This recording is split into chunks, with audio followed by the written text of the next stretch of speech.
The morning Edward Ashworth collapsed in his own library was not the morning anyone had expected to remember forever. He had simply reached for a book on the second shelf, a leather-bound volume he had read a dozen times before, and his legs had given way beneath him as though the floor had decided it no longer wished to hold him. He fell without a sound. No cry, no gasp. His body simply folded and went down, and the book landed open beside him with a soft, flat noise that seemed louder than anything else in the room. His manservant, a composed and careful man named Oliver Greaves, found him there 3 minutes later. Oliver had been in service to the Duke for 19 years. He had seen the man ride horses at full gallop through rain, negotiate trade agreements across long dining tables without flinching, and stand at the bedside of his dying wife without breaking. He had never once seen him fall. The sight of Edward Ashworth on the floor, one arm stretched out and his silver hair fanned against the carpet, made Oliver's chest go tight in a way he had not felt since his own father had passed. He called for help quietly, the way a man does when he is frightened but does not want the fear to spread. The estate of Caronwell was a grand property in the English countryside, the kind of place that had its own smell, old stone, wood polish, the faint sweetness of dried flowers that had been pressed into corners so long they had become part of the walls. The Duke had lived there for 40 years, the last 12 of them alone since his wife, Lady Charlotte, had died of fever one winter that had been particularly cruel. He had no children. The only blood relative who visited with any regularity was his nephew, Gerald Ashworth, who lived in London, and came to the estate 4 or 5 times a year, usually around the time quarterly accounts were being reviewed. Edward was 67 years old. Until 6 months before that morning in the library, he had been in what his physician described as remarkable health for a man of his age. Dr. Harlan Price, who had attended the Duke for over 2 decades, had told him at his last examination that his heart was strong, his lungs were clear, and that if he kept walking the grounds each morning as he had been doing, he might easily see 80. That was before everything changed. It had started with fatigue, not the pleasant tiredness of a good day's work, but something heavier and stranger, a weariness that sat in Edward's bones even when he woke from a full night of sleep. He had mentioned it to Dr. Price almost as an afterthought, the way a man who is not used to complaining mentions something only when it has already been bothering him for weeks. Price had done what physicians do. He had listened, examined, made careful notes, and offered the most sensible explanation available, which was that the body does slow down as the years pass, and that rest and good food were the best prescriptions. Edward had accepted this without question. He was not a man who spent time worrying about his health. He had other concerns. The estate had 12 tenant farms, an attached village of nearly 400 people, accounts that needed quarterly attention, a library of 4,000 books, and the regular letters of a man who had spent a lifetime building relationships in commerce and public life. He was busy in the way that men of purpose are busy, and he found meaning in that busyness. But the fatigue did not lift. Instead, it deepened. By the 3rd month, Edward had begun losing weight, not dramatically, not all at once, but steadily, in the way that a candle loses itself.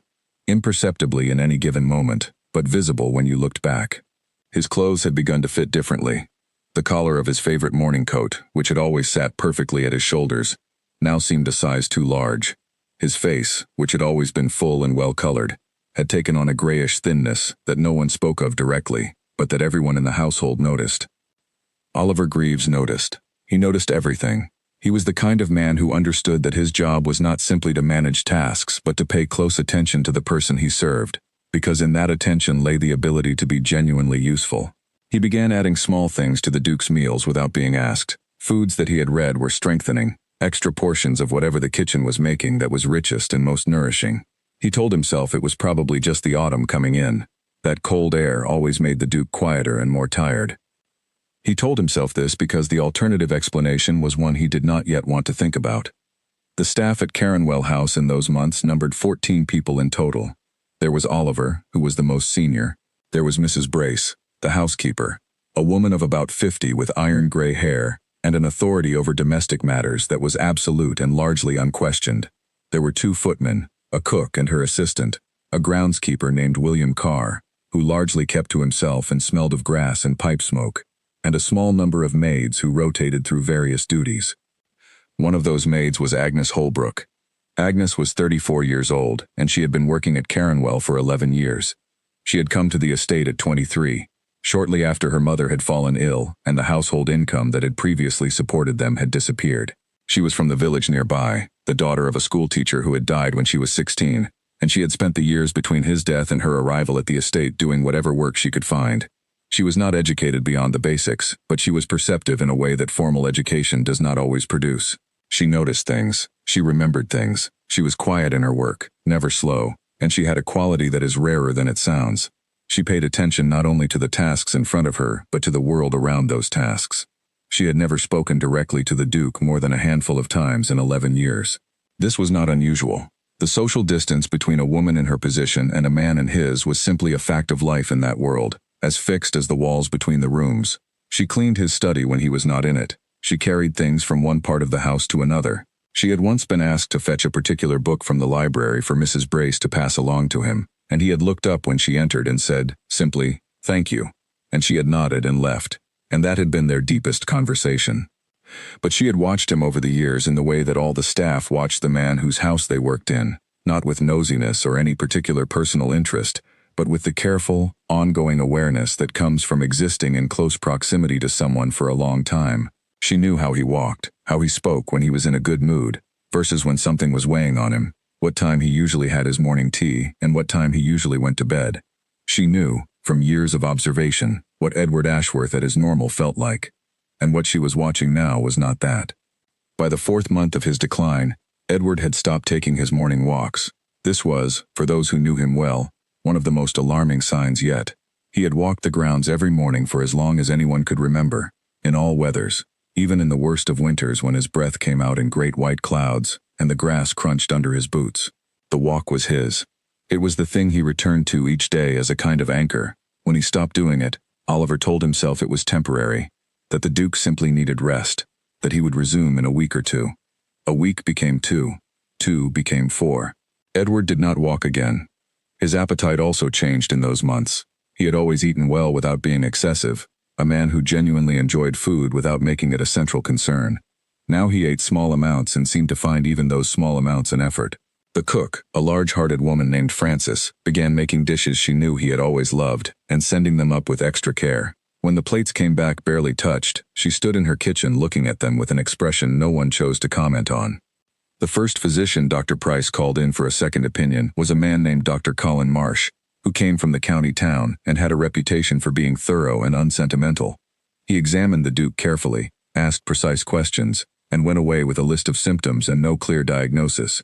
He wrote back 2 weeks later suggesting that the most likely cause was some form of progressive disease of the nervous system, the kind that could not be treated but only managed, and that the household should prepare for a slow but likely continued decline.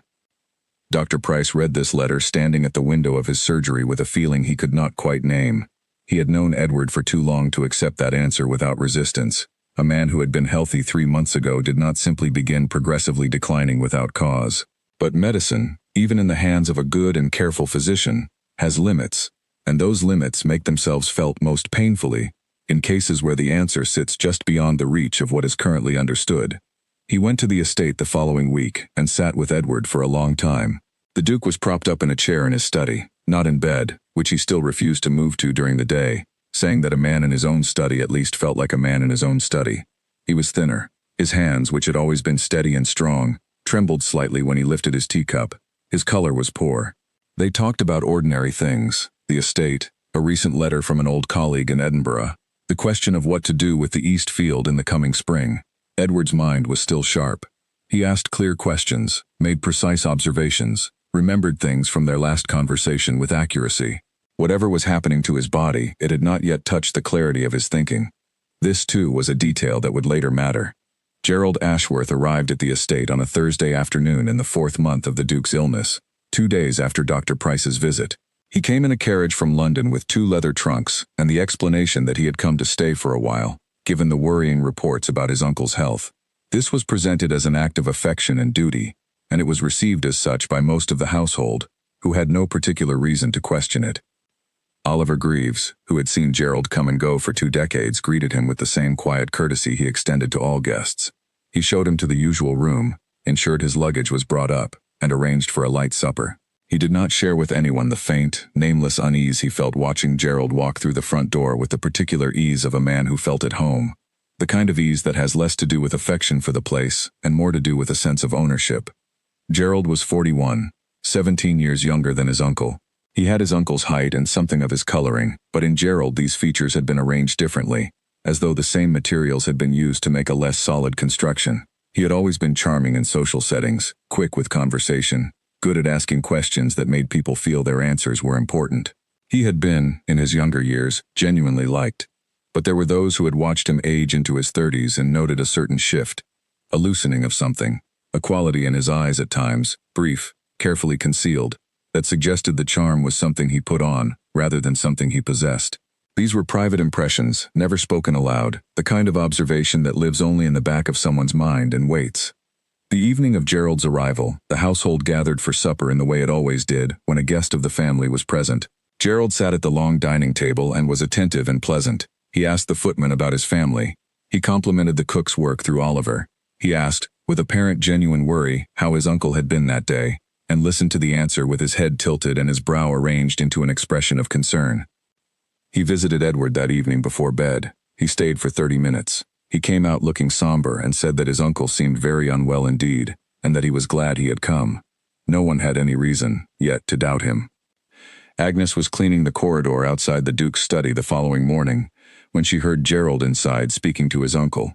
She was not listening deliberately.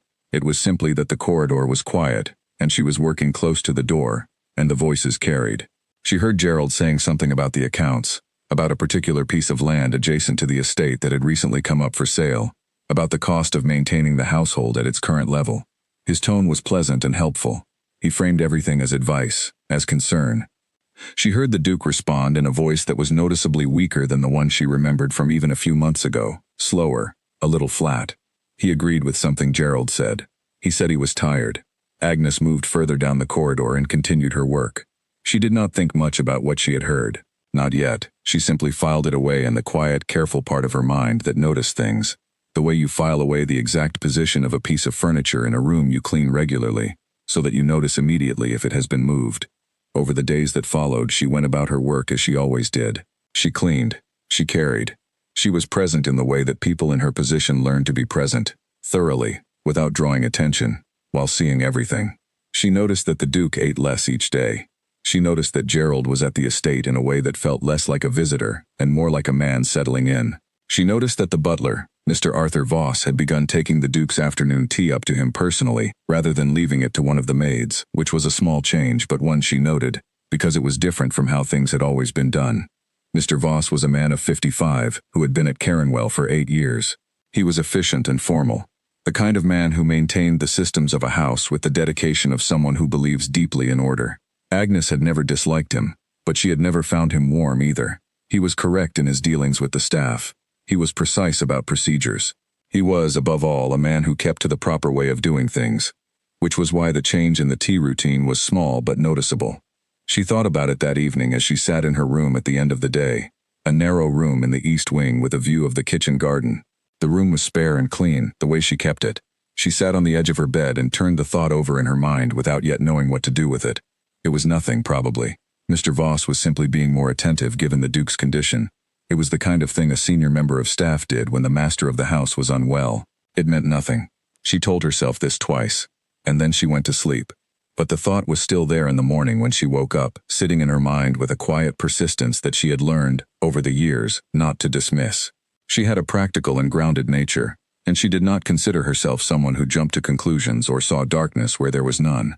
But she also trusted the part of herself that noticed things and held on to them. It had served her well in the past. She could not have explained precisely why the change in the tea routine bothered her, only that it did, and that things which bother you without obvious reason sometimes bother you for a reason that is not yet obvious. She went back to work. She watched. She waited. And the Duke went on declining, day by day, in that grand and silent house, while the fire in the library burned down to ash each evening, and no one yet knew why. The morning the Duke's right hand shook so badly that he spilled his tea across the desk was the morning Oliver Greaves stopped telling himself everything was going to be fine.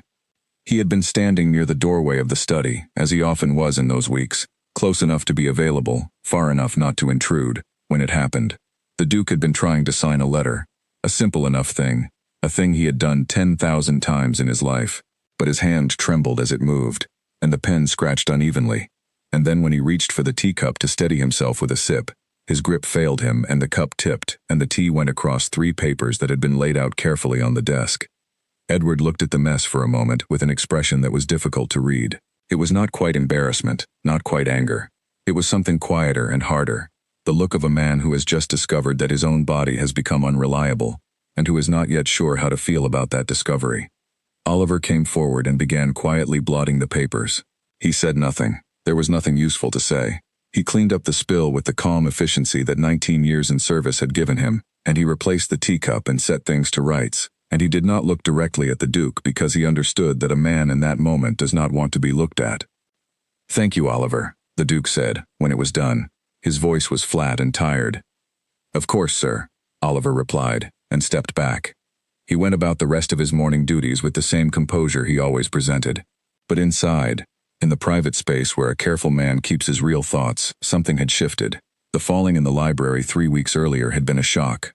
The trembling hand and the spilled tea were something more. They were a pattern. And patterns, once you saw them, could not be unseen. The doctor came again that same week. Dr. Price spent an hour with the Duke and came out of the room looking no more certain than he had on his previous visits.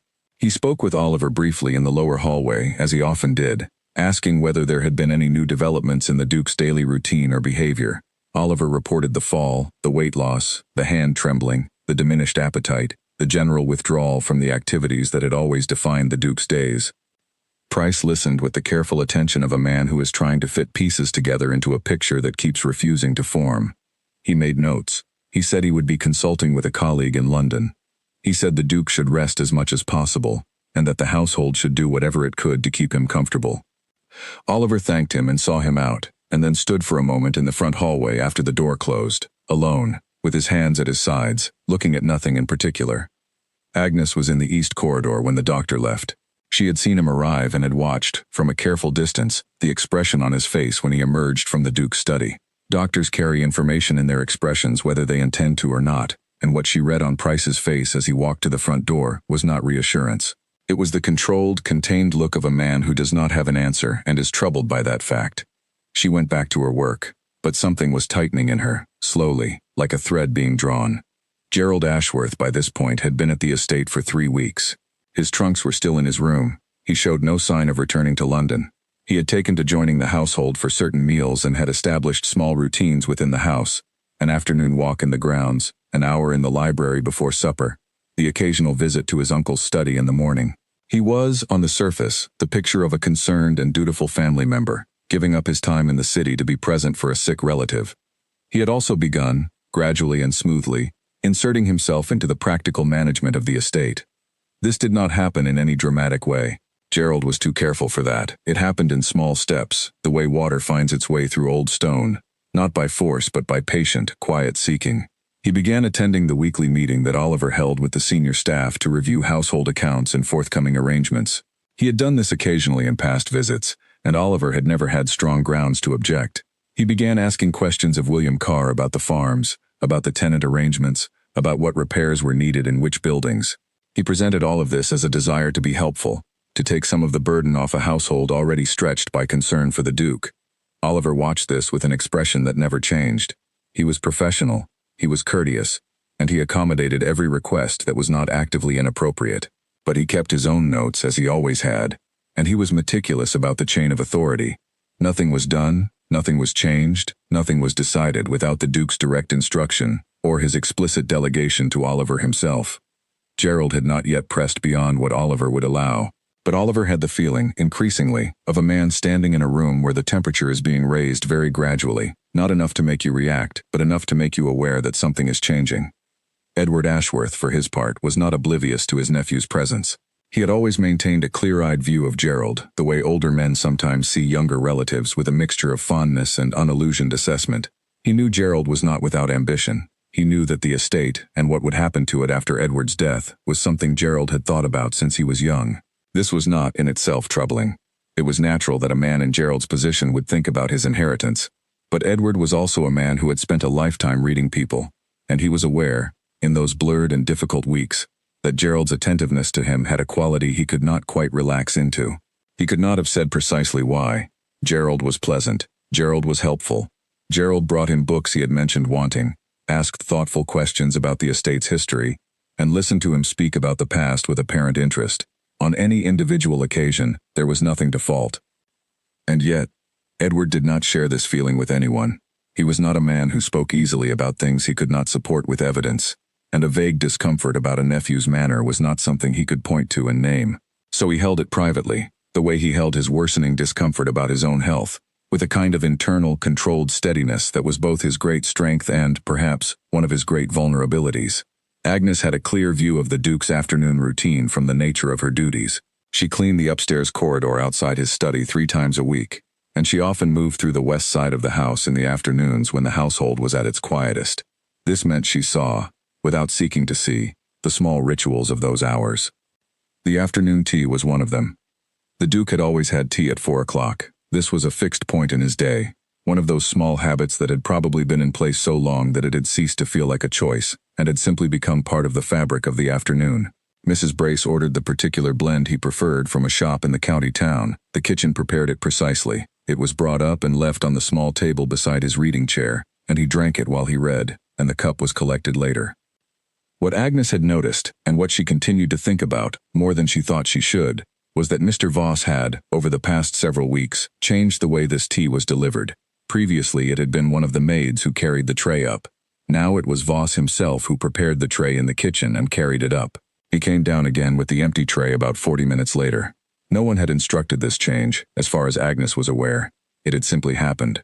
She had not mentioned it to anyone. She knew that it sounded, when she tried to frame it as a thought, like nothing. A butler taking a personal interest in a sick employer's comfort. There was no way to raise this as a concern without sounding as though she was criticizing a senior member of staff for being attentive, which was not a complaint anyone was going to take seriously. But the thread kept pulling. 2 things happened in the same week that sharpened what had been, until then, only a general unease.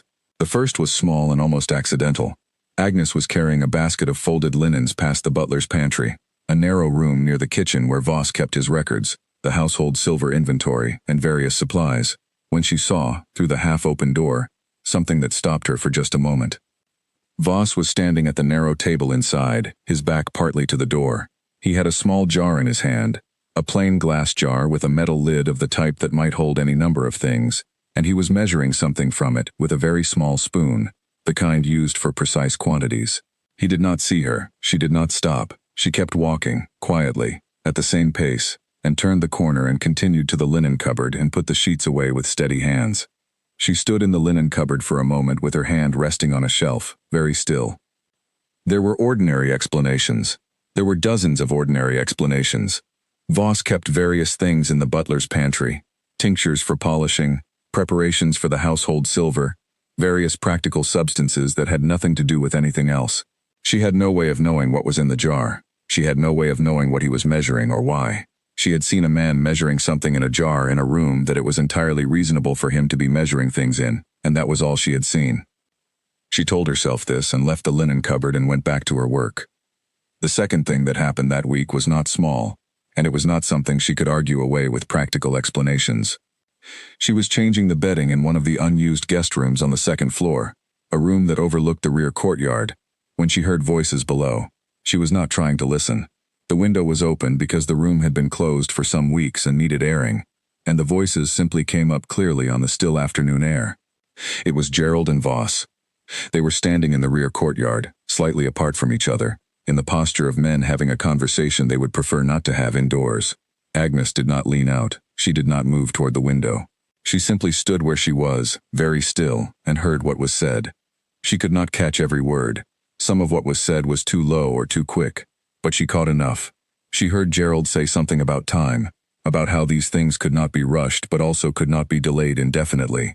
She heard Voss say something back, a short sentence that ended with the word difficult. She heard Gerald respond with something she could not fully make out, and then she heard him say, quite clearly, "Just keep it steady." She heard Voss say, "Yes, sir." And then the conversation was over and the 2 men went their separate ways, and the courtyard was empty, and Agnes stood in the guest room with her hand on the folded sheet she had been holding, and she did not move for a long time. She went through the rest of that afternoon the way a person goes through a fever, present in body, occupied in mind with something else entirely. She cleaned what needed cleaning. She answered when spoken to. She carried what needed carrying. She ate her supper in the staff dining room with the others, and she said what needed to be said, and she smiled at the right moments, and she thought about what she had heard. Just keep it steady. It meant nothing. It could mean a dozen things. Business arrangements, household matters, the management of Gerald's own financial affairs that perhaps involved Voss in some administrative capacity. There was no reason to assign a dark meaning to a phrase heard partially through an open window. There was no evidence of anything. There was only a jar, a spoon, a changed routine, a brief exchange in a courtyard, and the slow, grinding decline of a man who 6 months ago had been in perfect health. She sat in her room that night and looked at the darkness outside her window, and thought about what kind of person notices things, and what they are supposed to do with what they notice. She had no power here. She had no standing. She was a maid. The weight of the social world she lived in was not a small thing. It pressed on her understanding of what was possible, what was credible, what would happen if she said the wrong thing to the wrong person. She could imagine exactly how this would go if she said something and it turned out to mean nothing. She would be removed from the household. Her 11 years of service would count for nothing against the word of the butler and the nephew of the Duke. And if she said nothing, the Duke went on having his tea at 4 o'clock every afternoon. She thought about this for a long time. Then she blew out her candle and lay down in the dark and stared at the ceiling, and her mind would not be still, and morning felt very far away. The thing about a household is that it breathes as one. Every person in it affects the atmosphere that everyone else lives inside. When one part of it is diseased, the whole body feels it, even if none of its other parts can identify the source. The staff at Caronwell in those weeks were not unhappy people in the ordinary sense. They had their routines, their small private lives within the larger life of the estate, their friendships and frustrations and the particular comfort of work that is known and manageable. But there was something in the air that autumn that was not usual.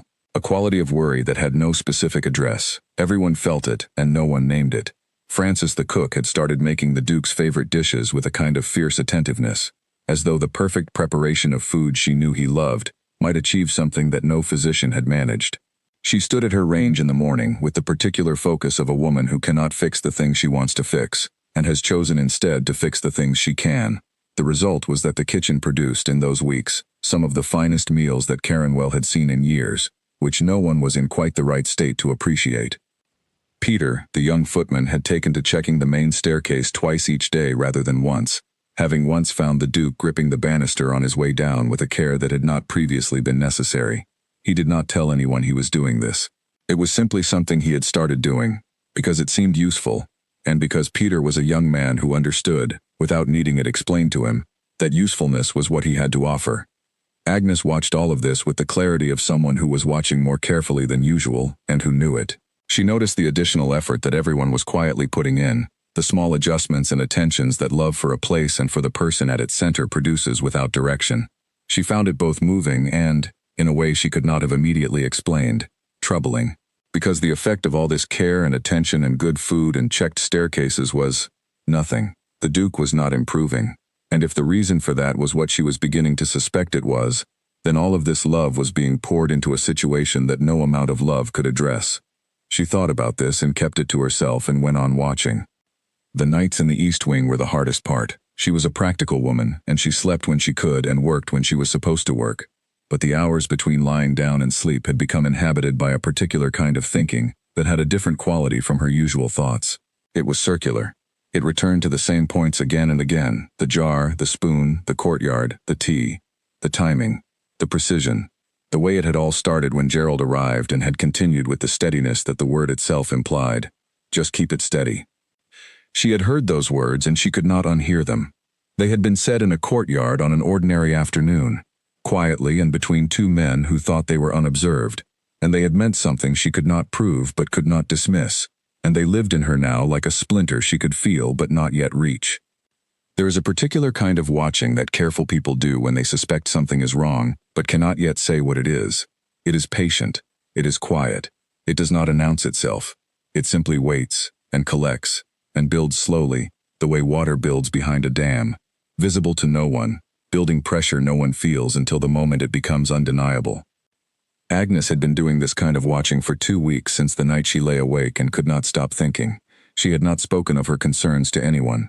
She had not changed her behavior in any way that could be noticed. She continued to clean the corridors, to change the linens, to carry the laundry, to answer questions when asked, and stay quiet when not. She was, on the surface, exactly what she had always been, a diligent, unremarkable woman, doing her work in a large house.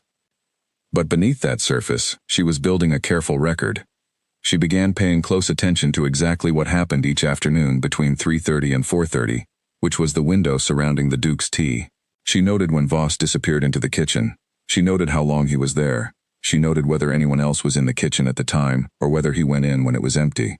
The cook, Frances, took a half-hour break each afternoon at 3:15, and her young assistant did the same.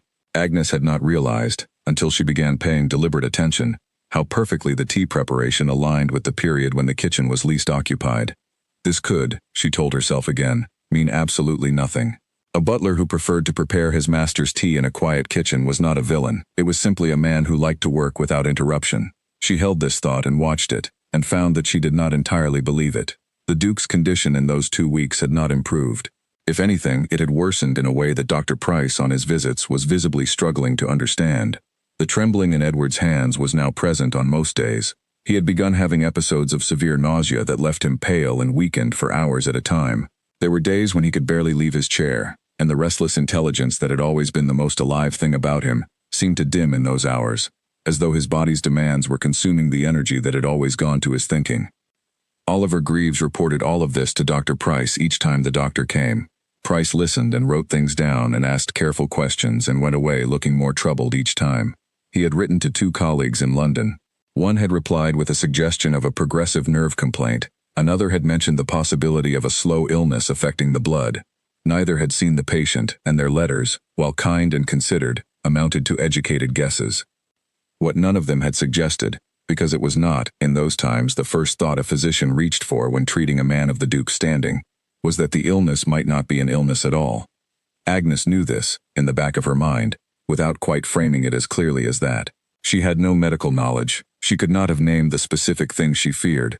But she had grown up in a village, and people in villages know things. Accumulated, passed down knowledge about herbs and remedies and substances, things that could help and things that could harm, things that were put in food and drink to produce particular effects. Her mother had kept a small book of such knowledge, compiled from older women and the local herbalist, and the kind of practical wisdom that communities build when medical help is expensive and far away. She had read that book many times as a girl. She was not ready yet to put into words, even to herself, what she was thinking. But the thought was there, pressing against the inside of her mind like something trying to get out, and she could not unhear the words she had heard in the courtyard, and she could not unsee the jar and the spoon in the butler's pantry, and she could not unknow the pattern she had been watching for 2 weeks. The question that sat heaviest on her was what to do with all of this. She thought about going to Oliver. He was the most senior member of the staff, and he was a decent man. She was sure of that. But Oliver operated within a very clear hierarchy, and the hierarchy above him, currently present in the house, included both Voss and Gerald Ashworth. If Oliver went to Voss with a concern raised by one of the maids, Voss would manage it smoothly, and the concern would disappear, and Agnes would lose her place. If Oliver tried to raise it with Gerald, the same thing would happen more quickly, and Oliver himself might not believe her. He was a man who dealt in what he could see and confirm, not in suspicions built from partial conversations and a small spoon. She thought about going to Mrs. Brace, who was the housekeeper and had her own authority within the household. But Mrs. Brace was a woman who prided herself on the proper running of a well-ordered house, and the suggestion that something seriously wrong was happening within that house, something that involved Voss, who was as senior as she was, would be at best unwelcome. At worst, it would be treated as an accusation by a maid against her betters, which was not a thing that ever went well for the maid. The thought that kept returning, quietly and insistently, was Dr. Price.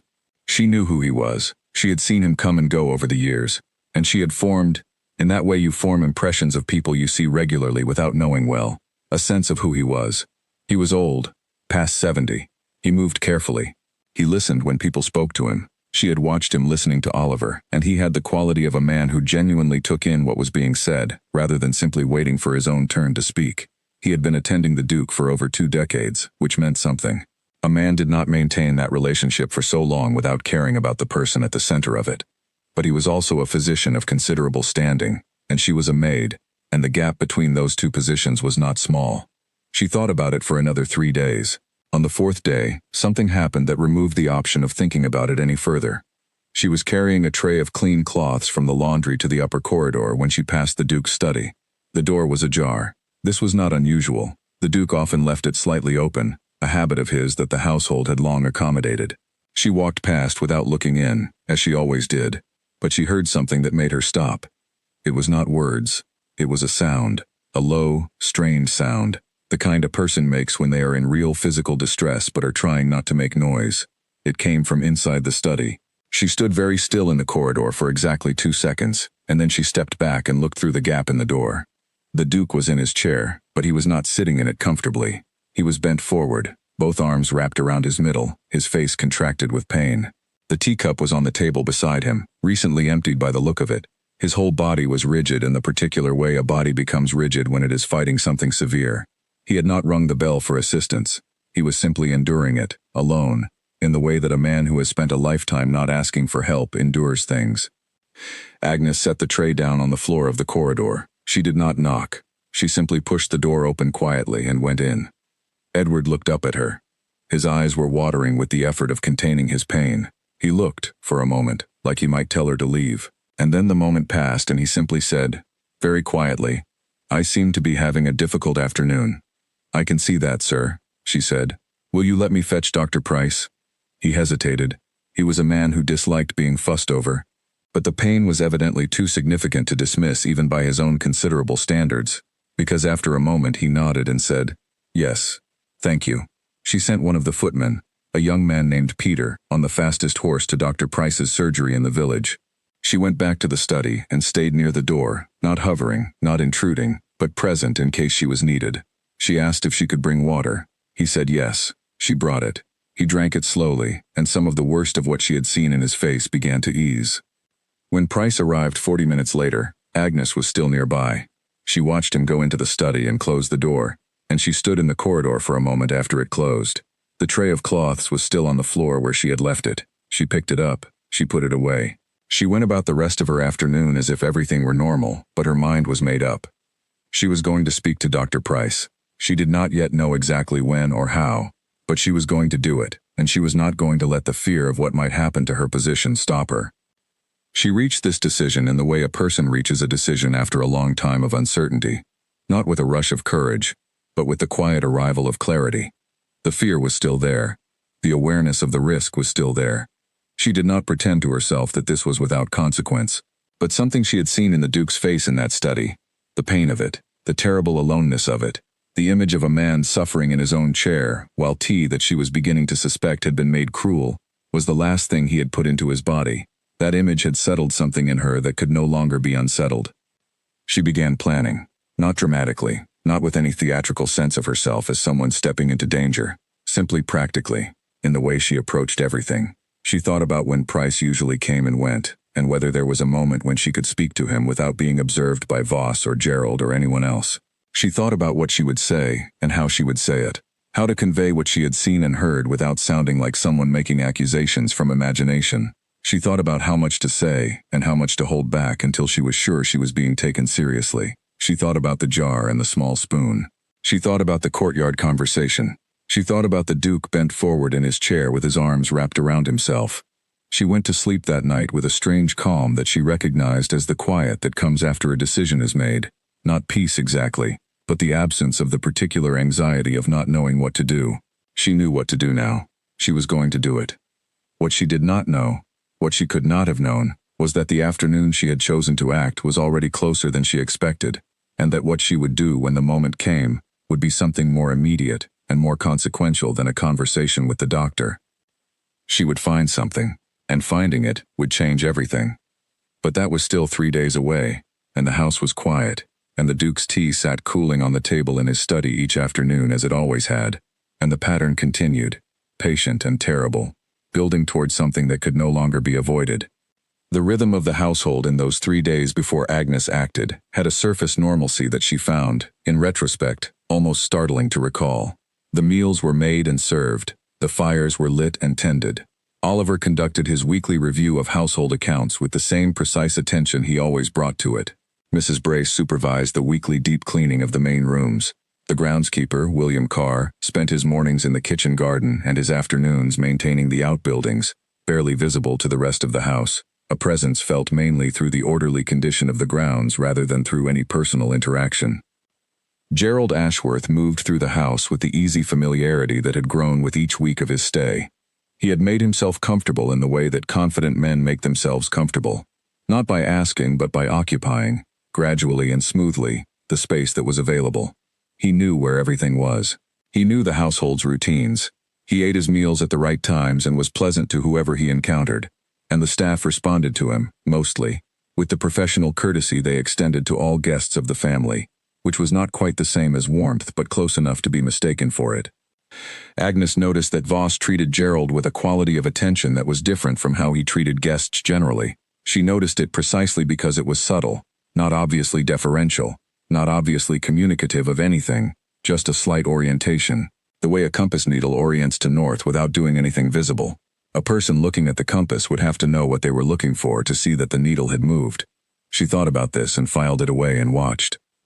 On the second of those 3 days, she had an ordinary conversation with the new footman who had joined the household some months earlier, a young man named George who had come from a household in the next county and who was still learning the particular ways of Caronwell. He had asked her, with the genuine curiosity of someone still trying to understand his surroundings, whether Mr. Voss had always been so particular about the Duke's afternoon tea. She had paused very briefly before answering. She had said that she wasn't sure she'd noticed. George had said that he'd offered to take the tray up twice, and both times Voss had told him he would handle it himself, which was fine, George supposed, but a bit unusual. He had moved on to another subject immediately, the way young people do when the thing they have mentioned does not seem to be particularly interesting to the person they have mentioned it to. Agnes had said something politely and the conversation had moved on, but it confirmed what she already knew. The pattern was visible enough that someone new to the household had noticed it, which meant it was not a subtle thing she had invented through close and anxious watching. It was real, it was there, and it had been noticed by someone who had no context for why it mattered. This, more than anything else, was the thing that settled her decision for good. The cup was still on the table when Agnes came into the study that Thursday evening. This alone was unusual. The study was always cleared before Agnes came to close the curtains and tidy the last few things of the day. Voss or one of the footmen would have collected the tea things by that hour. But when she pushed open the door at 6:30, the Duke's reading chair was empty. He had been helped to his room earlier than usual, she knew, after another difficult afternoon, and the tray was still on the side table with the cup on it. She went to the window first. She pulled the curtains across and turned back to the room, and her eyes went to the cup. She stood very still for a moment. She looked at the door. The corridor outside was quiet. The household was moving toward supper, and that movement, the drift of the staff toward the dining room and the kitchen, meant a brief window of time when most people were occupied and this corridor was likely empty. She crossed to the side table. She picked up the cup. At the bottom, settled in a thin layer where the last of the liquid had been and where the warmth had slowly gone, there was a residue. It was fine and pale, barely visible, the kind of thing you would not notice if you were not looking for it, if your eyes had not already been trained by weeks of attention and suspicion on this exact cup on this exact table. She tilted the cup slightly toward the remaining light from the window. There it was, a faint, powdery deposit, pale as chalk dust, settled into the curve of the cup's base. Her hands did not shake. She was surprised, afterward, that they did not shake, because the rest of her was very far from steady. But her hands held the cup without trembling, and she made herself look carefully, and she made herself think clearly, and she told herself that she could be wrong, that this was something entirely innocent, that there were residues at the bottom of cups that meant nothing. She also told herself that she was not going to wash this cup. She set it back down on the tray. She finished closing the second curtain. She straightened one of the books on the desk, a book that had not needed straightening but which gave her a reason to remain in the room a moment longer while she thought. Then she walked to the door and looked out and saw that the corridor was still empty, and she went back and picked up the cup and wrapped it in the folded cloth she used for polishing the furniture, and she carried it out of the room, and she walked, at a completely ordinary pace, in a completely ordinary manner, to her own room in the east wing. She put the cup under the bed, wrapped in the cloth, in the far corner. Then she sat on the edge of the bed and breathed. She was now in possession of a teacup that belonged to the Duke's household, and she had taken it from the study without telling anyone, and if the residue at the bottom of that cup turned out to be nothing, she would have a great deal to answer for. And if the residue turned out to be what she feared it might be, she would have a great deal more to answer for than a missing cup. She sat with this for approximately 10 minutes, and then she got up, washed her face in the basin, went downstairs and had her supper, spoke normally with the other staff, and went to bed. She did not sleep. She lay in the dark and thought about every possible version of events, forward and backward. She thought about what the residue might be. She thought about the ways it could be something innocent and the ways it could not. She thought about Dr. Price, and whether she could reach him, and what she would say when she did. She thought about the risk of being wrong, and the worse risk of staying quiet and being right. She thought about the Duke, who was upstairs in his room right now, in a bed he should not need to be in a body that should not be the exhausted and failing thing it had become. She thought about the vigorous man she had first seen when she arrived at the estate 11 years ago, not young even then, but strong in a way that had nothing to do with age, moving through his own house with the ease of a man who was entirely himself in it. She thought about what it would mean if she was right. By the time the gray beginning of morning came through her window, she had made her plan. Dr. Price visited the estate on Tuesdays and Fridays. Today was Thursday, but she knew where his surgery was, in the village, about 2 miles from the estate. She had been to the village hundreds of times. She sometimes went on her half-day off to buy small things she needed, or simply to walk somewhere that was not the estate. She knew the surgery building, a modest stone house on the east end of the village street with a painted wooden sign outside. She could not go during working hours. She could not be absent for the time it would take to walk there and back without someone noticing and asking where she had been. She thought about this carefully and concluded that her only reasonable option was her next half-day, which was Saturday afternoon. 2 days. She could wait 2 days. The cup was under her bed. It was not going anywhere. She would simply do her work for 2 days, and she would not look at Voss in any way that was different from how she had always looked at him, and she would not draw any attention to herself, and she would wait until Saturday afternoon, and then she would go to the village. She thought about the cup the whole of Friday. She went past the study that morning and saw Voss collecting the previous evening's tray, the tray that should have had the cup on it and did not. She watched from the corner of the corridor. He looked at the tray. He looked at where the cup should have been. He looked at the rest of the room in a quick scanning way that a person does when something is not where they expected it to be.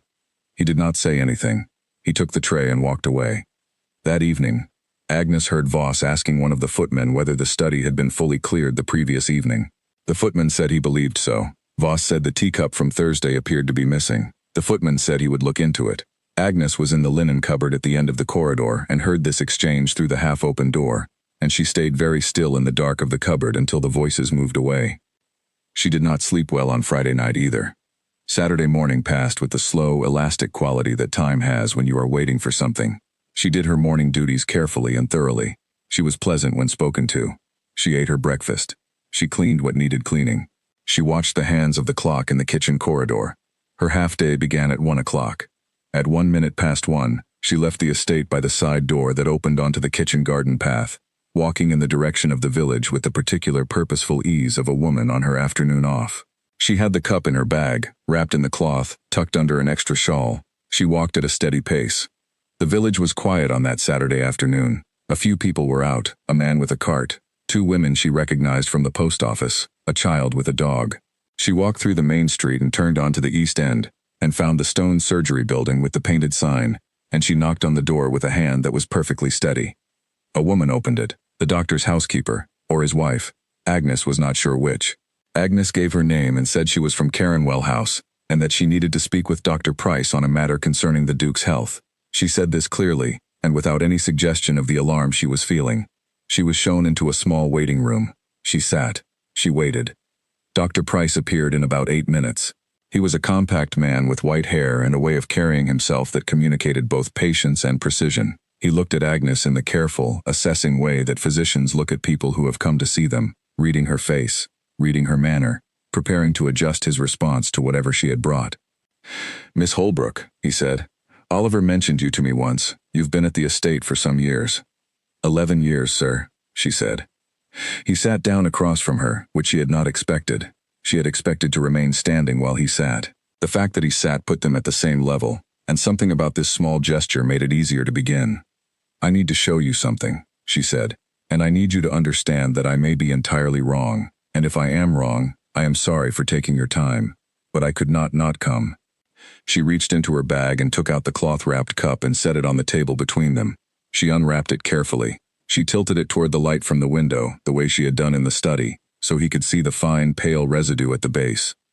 Dr. Price said nothing for a moment. He leaned forward. He looked at the residue for a long time without touching the cup. Then he said, "Tell me everything you have observed. From the beginning. Take as much time as you need. And she did. She told him about the change in the tea routine. She told him about the butler's pantry and the jar and the small spoon. She told him about the conversation in the courtyard and what she had heard. Imperfect, partial, but there. She told him about watching the pattern of when the tea was prepared and noting the coincidence of the empty kitchen.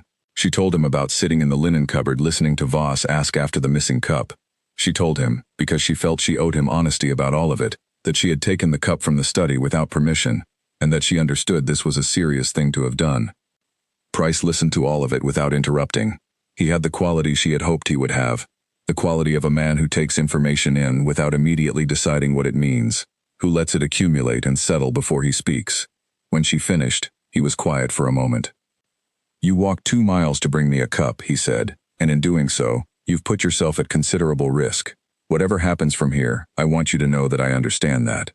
She said nothing. She waited. He looked at the cup again. Then he looked at her.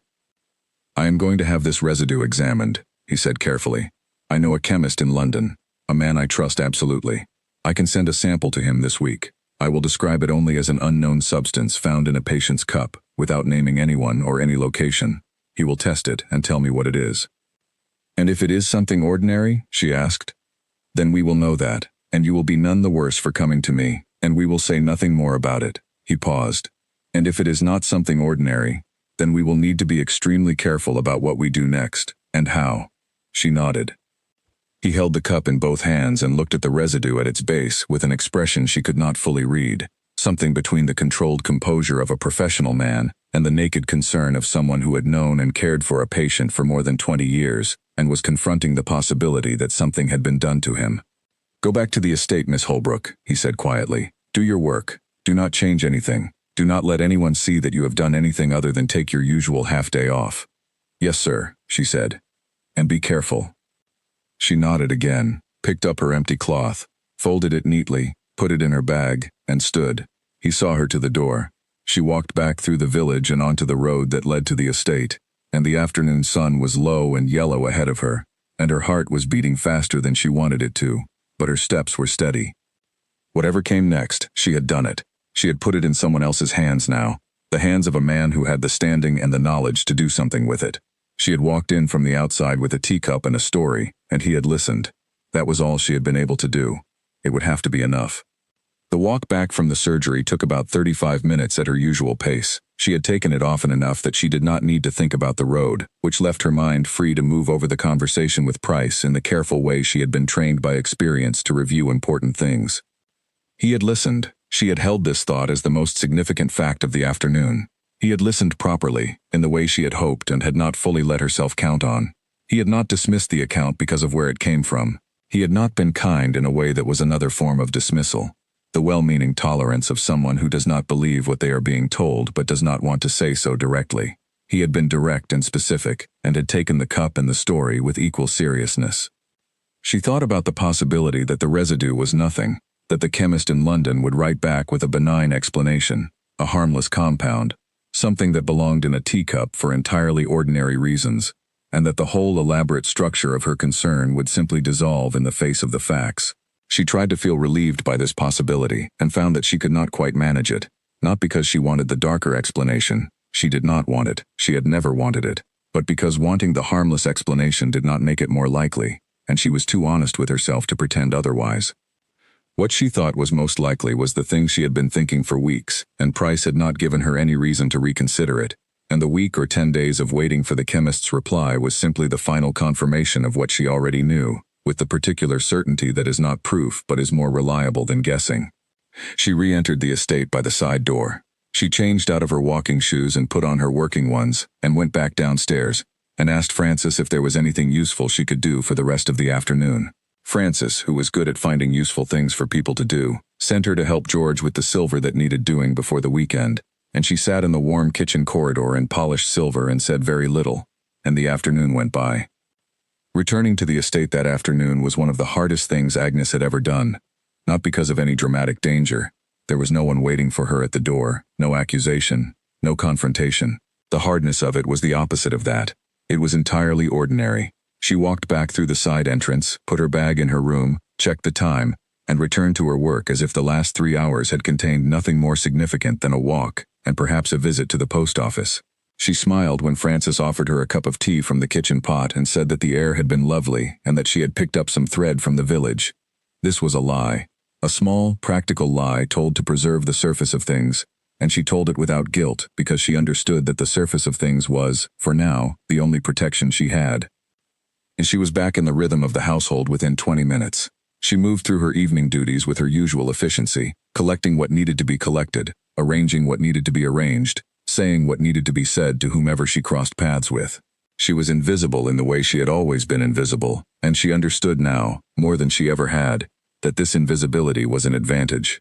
No one watched her. No one thought to watch her. She was part of the furniture of the house, seen without being noticed, present without being considered. She saw Voss that evening at supper. He sat at the head of the staff table as he always did, correct and unhurried, his expression carrying none of the concern of a man who had been missing a cup for 3 days. He spoke about the following week's household arrangements in his usual measured way. Agnes ate her food and looked at him no more or less than she usually did. But she heard, beneath his measured tone, a quality she had not noticed before, or perhaps had noticed and not known what to do with. A precision. A control. Not the natural ease of a man in command of a household he had managed for years, but something tighter than that, something maintained rather than inherent. She thought about this while she ate her supper and decided she was probably reading too much into a man's manner of speaking, and then she thought, or perhaps not. She went to bed at the same time she always did. She slept a little better than she had in recent nights, which she took as a sign that having acted was easier on the nerves than having not acted, even if action had produced no results yet, and might produce nothing good when it did. The week that followed was long.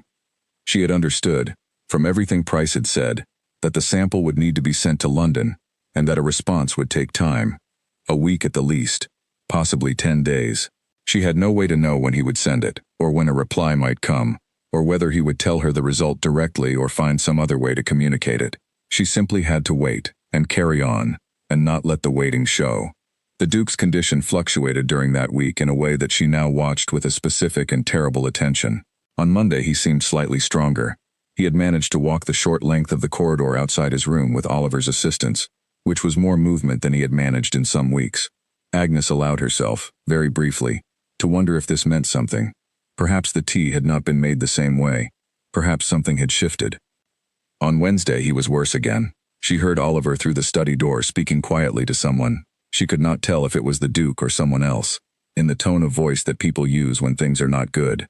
On Thursday, when she passed his room in the morning, she could hear his breathing through the closed door, and it was not the breathing of a man who was resting comfortably. She told herself, "Hold on, the letter is on its way to London. Price is waiting. He is a careful man. He will not delay once he has an answer." She told herself this every day and believed it every day a little more firmly, because it was all she had. Gerald Ashworth, during that week, was notably more active in his movements around the estate.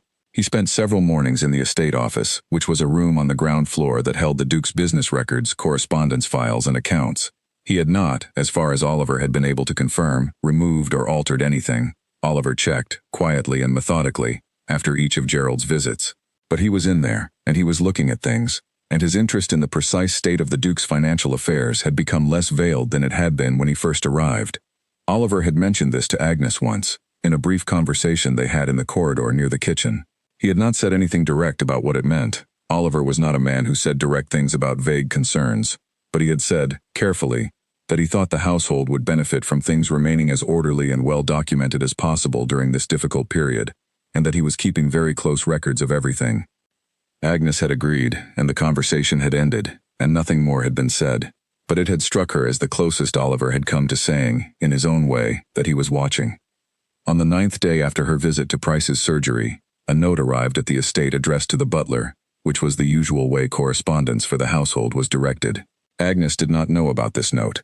She found out about it later, from a chain of small events that she had not arranged but which worked in her favor. The note was brought in by the postman on a Thursday morning, along with the regular household correspondence.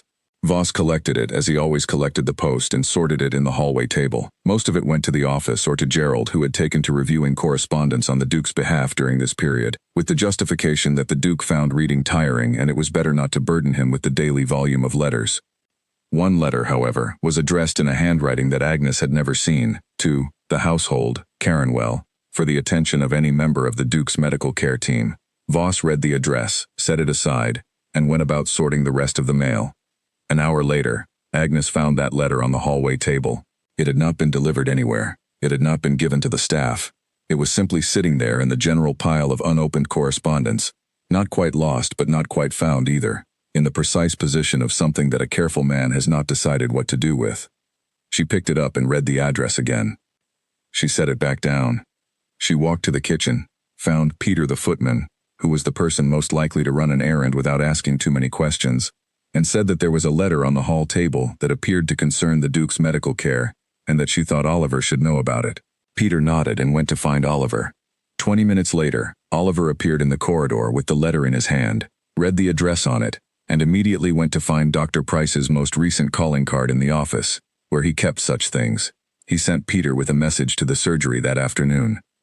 Agnes did not know what was in the letter, but she had seen it, and she had made sure it reached the right person, and she had done it in a way that had put her hand in no part of it directly. She was learning, in those weeks, how to be useful without being visible. Dr. Price arrived at the estate the following morning without his usual advance notice. He came earlier than his standard visiting time, before 9 o'clock, when the morning routines of the household were still in their first movements. He asked Oliver to arrange a private meeting, and the two of them went into the small sitting room off the main hallway and closed the door.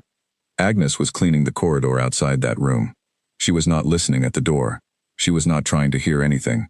She was cleaning the skirting board along the far wall of the corridor, which was her assigned task for that morning, and she was doing it with her back to the sitting room door, which meant that anything said loudly enough within would come to her without any action on her part. She caught fragments. The words were not always clear, but enough came through to let her understand the shape of what was being said. She heard Price's voice, measured and controlled, saying something about results. She heard the word compound.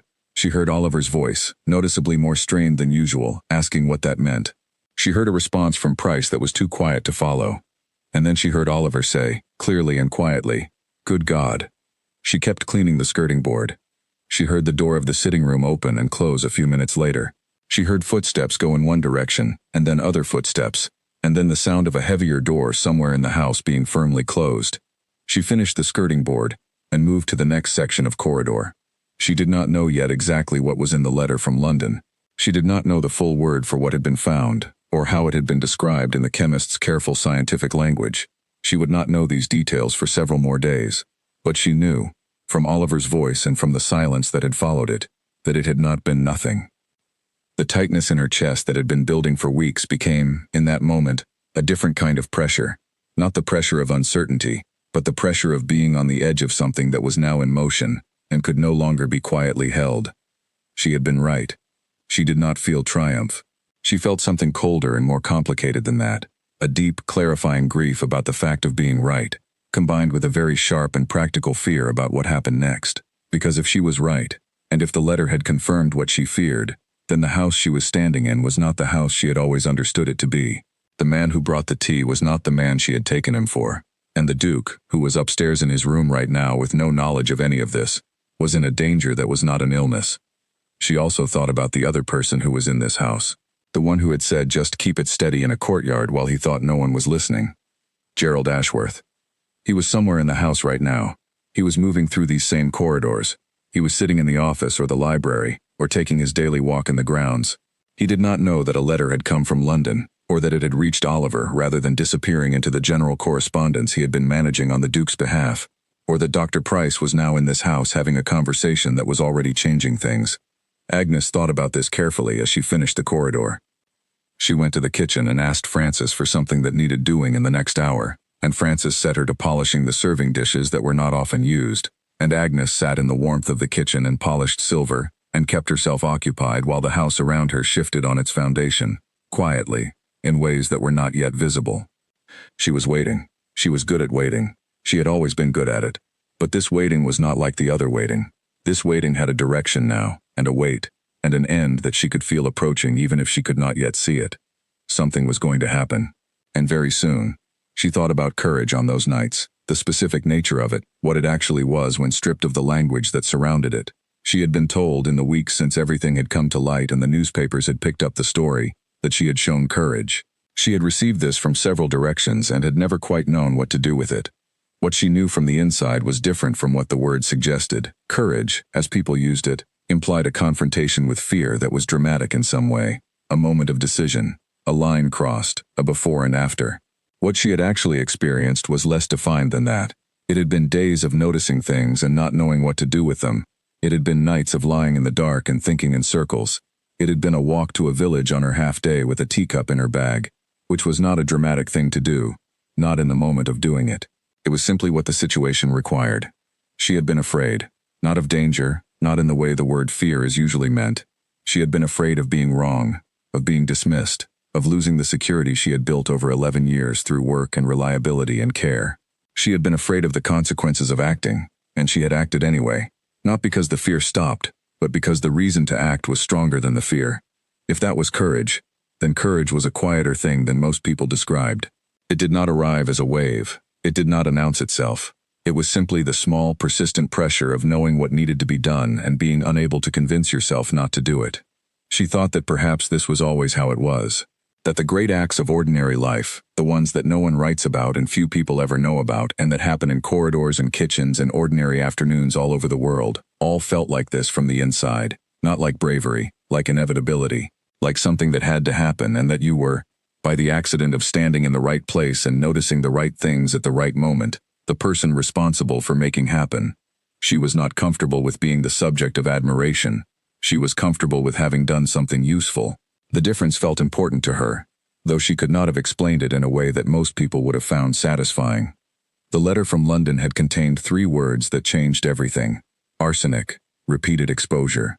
Dr. Price had not needed to read past those words to understand what they meant.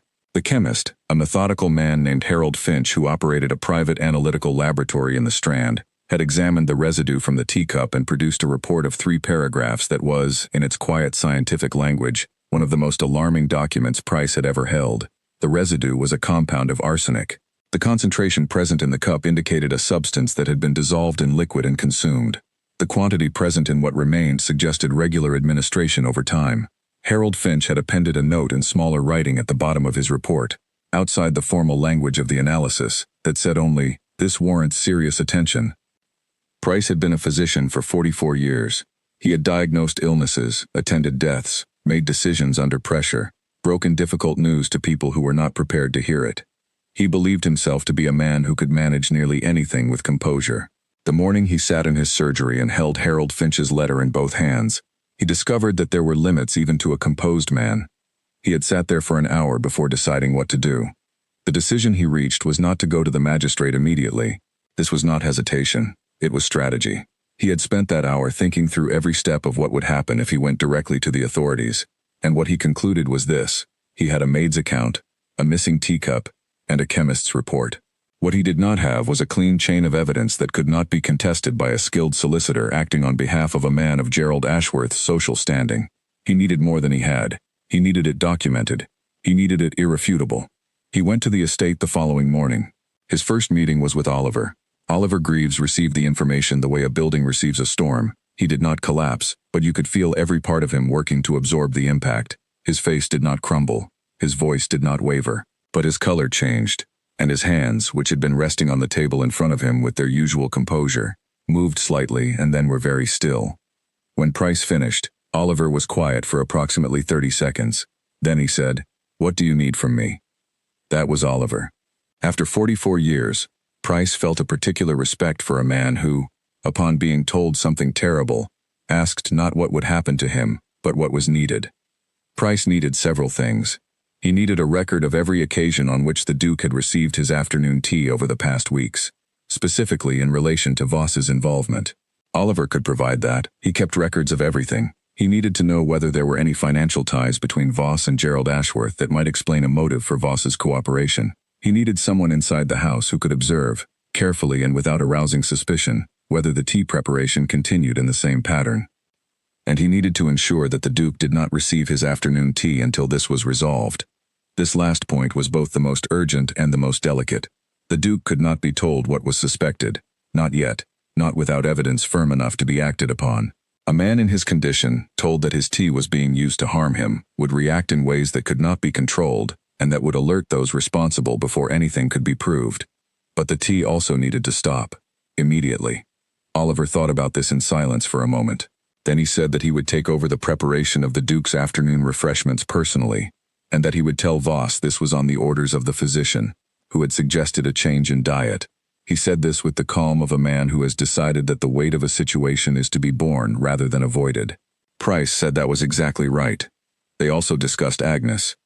Price told Oliver that the information about the cup had come from her, and that she had come to him on her own initiative, with significant personal risk, and that she deserved to know that the result of her action had been significant. Oliver listened to this with an expression that Price found difficult to read, something complex behind the composed exterior, a reassessment happening in real time. 11 years, Oliver said quietly, not quite to Price, not quite to himself. Just the words, spoken as a kind of acknowledgement of something he had not fully seen before. Price told him to let Agnes know that the result had been what she feared, without specifying details, and that she should continue doing exactly what she was doing. He asked Oliver to arrange that she not be placed in any situation that would put her in Voss's path in an unusual way, nothing that might make Voss alert to the fact that she had done anything out of the ordinary. Oliver said he would manage it. They parted in the hallway. Price went up to see the Duke, as he would on any normal visit, and spent an hour with him in a conversation that was as close to ordinary as he could make it, though every word cost him something. Edward looked worse than at the last visit. Thinner, grayer, with a fatigue that had settled into him so deeply it had become his resting expression. But his mind, even now, was there. He asked Price about a friend in London he had been corresponding with. He asked about a treatment that another doctor had mentioned to him the previous week. He was still, underneath everything, himself. Price listened and answered, and kept his expression steady and thought about what he had read in Harold Finch's letter, and he sat with the knowledge of it the way a man sits with a wound he cannot yet treat. Before he left the estate, he had a brief conversation with Agnes in the corridor near the linen cupboard, a place where a physician speaking quietly to a member of staff might be passing information about the patient's laundry requirements, which was unremarkable enough to be seen without notice. He told her, in 30 words or fewer, that the cup had yielded exactly what she had feared, and that action was being taken, and that she had done exactly the right thing. She received this with a stillness that he had already come to recognize as characteristic of her. She did not react with visible emotion. She gave a small nod. She said, "What should I do now?" He told her, "Continue exactly as before. Do nothing different. Speak to no one about this." She said she understood. He left the estate and went back to his surgery, where he sat down and wrote a careful, precise letter to the magistrate for the county, a man named Henry Cleaver, whom he had known for many years and whom he trusted to handle something like this with the discretion it required. He included in the letter a summary of the medical evidence, a reference to the chemist's report, and a description of what he and Oliver had found in terms of the tea preparation and the people involved. He sealed it and sent it by a messenger he trusted, with instructions that it was for Henry Cleaver personally, and no one else. Then he went home and ate a supper he barely tasted and sat in his study until very late, turning over everything he knew and everything he feared, and thinking about a man who had built a life in a stone house in the countryside, and who was even now upstairs in his room, having tea. Not the afternoon tea. That had been changed. Oliver had informed the kitchen that the Duke's afternoon refreshment was now to be a particular broth, prepared by Frances herself, and had placed himself in the kitchen to supervise it. He had said this was the physician's order and no one questioned it. Voss had received this change with the careful blankness of a man who had heard something he did not like but had no grounds to challenge. He said nothing. He went about his work. He prepared the house's ordinary evening arrangements. He was, on the surface, exactly as he always was, but he missed one tea preparation, and then another. Agnes watched him during those days with the same quiet attention she had always given the household around her. She saw the slight tightening of his manner, not visible in anything dramatic, not in anything most people would notice, but visible to someone who had been watching for weeks, and who knew what his ordinary manner looked like. He was alert in a way that had a different quality than alertness usually did. He was paying attention to things that had not previously required his attention. He asked one of the footmen, casually, whether Dr. Price had left any particular instructions with Oliver. The footman said he didn't know. Voss said never mind, and went back to what he was doing. The following morning, Gerald Ashworth came down to breakfast at his usual time, ate his usual amount, and then went to the estate office as he had been doing each morning. But at about 11 o'clock he sent for Voss, which was not something that had happened before. Voss went to wherever Gerald had summoned him. Agnes did not see this. She only heard about it later from Peter, who had passed the office door and seen them both inside, and the meeting lasted about 20 minutes. When Voss came out, he had the expression of a man who has been given instructions he is not comfortable with. Agnes noted this. She kept it in her mind alongside everything else she was keeping there. She did not know that Henry Cleaver, the magistrate, had read Price's letter the evening of the day it was delivered, and had immediately sent a response asking for a meeting. She did not know that this meeting had already been arranged for 2 days hence. She did not know exactly what the authorities would do when they came, or how it would unfold, or what she would be asked to say and to whom. She only knew that the dam was very close to breaking, and that she was standing on solid ground and not behind the wall. She thought about the Duke again, as she had thought about him every day for weeks. She wondered if he could feel it, the change in his afternoons, the absence of the thing that had been making him worse. She wondered if some part of his body, battered and reduced as it was by months of harm, was beginning to respond to the ending of that harm. She hoped it was. She hoped quietly and practically, the way she hoped for things, without fanfare, without drama, with just the clean, simple wish that it would be so. She went to bed that night in the same narrow room with the view of the kitchen garden, and she looked at the ceiling in the dark, and for the first time in weeks she felt something that was close to stillness. Not relief. It was far too early for relief, but something adjacent to it. The specific stillness of knowing that you have done the thing you needed to do, that it is no longer only in your hands, and that whatever happens next will at least happen in a world where the truth has been spoken aloud. She fell asleep before the candle had burned down. In the morning she got up and washed her face and went to work. The house was quiet. The grounds were covered in the early morning light that comes in autumn before the sun has properly risen, pale and blue and very still. A bird was making a noise somewhere in the kitchen garden. Frances was already in the kitchen, and the smell of bread came up the back stairs, warm and ordinary. Agnes put on her apron and went downstairs and began her day. The last act of this long story was 2 days away, but she did not know that yet. She simply moved through the morning in the way she had always moved through mornings, and the house held its breath around her, and everything was still. Oliver Greaves spent the 2 days between Price's departure and the Tuesday morning of the authorities' arrival in a state of organized and deliberate preparation that was simply his nature working at full capacity. He reviewed his records with more thoroughness than usual. He quietly rearranged certain aspects of the household routine, adjusting who was responsible for which tasks, shifting the timing of certain activities, so that on Tuesday morning, the relevant people would be in predictable locations, and the rest of the household would be occupied in ways that kept them from being unnecessarily in the path of whatever was about to happen. He also thought, with unusual personal intensity, about the 11 years Agnes had been in this house, and how little he had fully seen of her. This was not guilt exactly. He had not missed anything that was visible, and she had not made herself visible in the way that made missing things a failure. It was more a recognition. She had been doing her work in the way that she did it, thoroughly and without visible effort, and she had been paying attention to what was around her in the way that she paid attention to things, which was also thorough and also without visible effort, and the result of this had been the thing that was about to determine the outcome of this whole situation.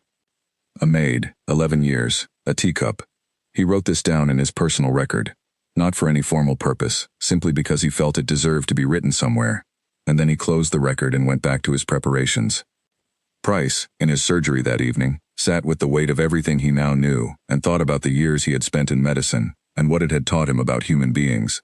He had known men and women of every station and every degree of education and every level of social standing, and he had found courage and cowardice at every level with roughly equal frequency. He had found insight and blindness at every level with roughly equal frequency. The things that actually mattered, the capacity to see clearly, to act honestly, to hold to something true when holding to it was costly, appeared to have no reliable connection with rank or education or any of the other measures by which his society habitually sorted people. He had known this for a long time in a theoretical sense. He knew it now in a specific, concrete, inescapable way that had a name and a face and a 2-mile walk on a Saturday afternoon attached to it. He hoped that whatever happened on Tuesday went exactly as it needed to go. They came on a Tuesday morning. There were 4 of them in total, 2 officers from the county constabulary, and 2 men from London who had come on the overnight train at the magistrate's request. Henry Cleaver himself was not among them. He had made it known to Price that he considered his presence on the estate premature, and that it was better to have the initial approach made by men whose authority was less conspicuous, which was the way a careful and experienced magistrate thought about these things. Dr. Price accompanied them. He had arranged the visit himself, coordinating with Oliver by letter, so that Oliver would know they were coming, and could manage the household's mourning, in a way that kept the relevant people present, and the rest occupied without either group being aware of the other. Oliver had spent the 2 days between Price's letter about the coming visit and the visit itself in a state of composed and relentless preparation. He had reviewed his records, the careful, handwritten accounts he kept of the household's daily arrangements, and had compiled a document detailing every instance of Voss taking sole charge of the Duke's tea preparation over the preceding months. He had also quietly made inquiries, through a connection he had with a solicitor in the county town, about whether there were any known financial dealings between Arthur Voss and Gerald Ashworth that might be documented somewhere. He had not found anything decisive, but he had found enough threads to confirm that the two men had contact outside the estate that predated Gerald's arrival. He had not told Agnes that Tuesday was the day. He had simply ensured, through the morning's arrangements, that she was assigned work in the Upper East Wing, far enough from the main hallway and the estate office that she would not be in the path of whatever happened first. The carriages arrived at just past 9 o'clock. Gerald Ashworth was in the estate office. He had been there since 8:30, which was earlier than his usual hour, a fact Oliver had noted, without knowing its significance, in the daily record he kept. Voss was in the butler's pantry conducting his morning preparations. The men came in through the front door. Price was with them. Oliver met them in the hallway, and the few words exchanged there were brief and quiet. One of the London men, a tall, precise man who introduced himself as Inspector Alderton, asked Oliver to direct him to the estate office. Oliver walked them there himself. He knocked on the office door. He opened it. Gerald Ashworth looked up from the desk. He was holding a document, one of the estate's financial records, and his expression, in the first fraction of a second before he controlled it, was the expression of a man who sees something coming that he had hoped would not come. It was a very brief expression. It lasted less than 2 seconds. And then it was gone, replaced by the smooth, courteous manner of a man who is comfortable in formal social situations and knows how to navigate them. "Good morning," he said, with the ease of someone who has decided his best option is to appear completely at ease. "To what do I owe the pleasure?" Inspector Alderton told him that they had some questions about the Duke's health and the household's recent management of it.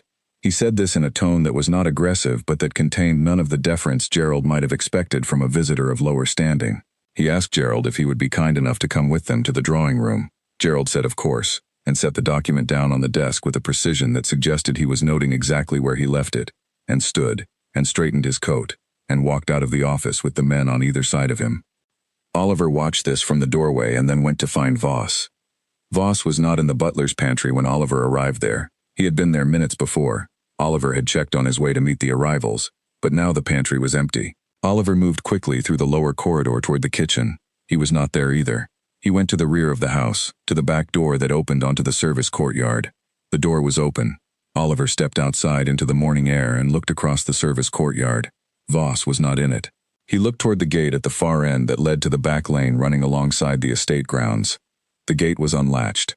Oliver returned inside and found Peter, the footman, and told him quietly that Mr. Voss appeared to have left the house, and that he needed to alert the officers immediately. Peter did not fully understand but had the good sense to recognize the tone in Oliver's voice as one that required instant compliance, and he went without asking questions. It took 14 minutes. One of the constables went to the lane on foot while the other took the second carriage around the east perimeter of the grounds. Voss was found on the lane approximately half a mile from the estate, walking at a fast pace with no hat and only a light coat, which was not the clothing of a man who had planned to be outdoors in the October morning air for very long. He was not violent when they found him. He stopped when he heard the carriage, and turned and stood in the lane and looked at the constable coming on foot from behind him, and the expression on his face was one of defeat so total it had gone past anything dramatic and into a kind of hollow stillness. He said nothing when they came up to him. He did not resist. He walked back to the carriage without protest.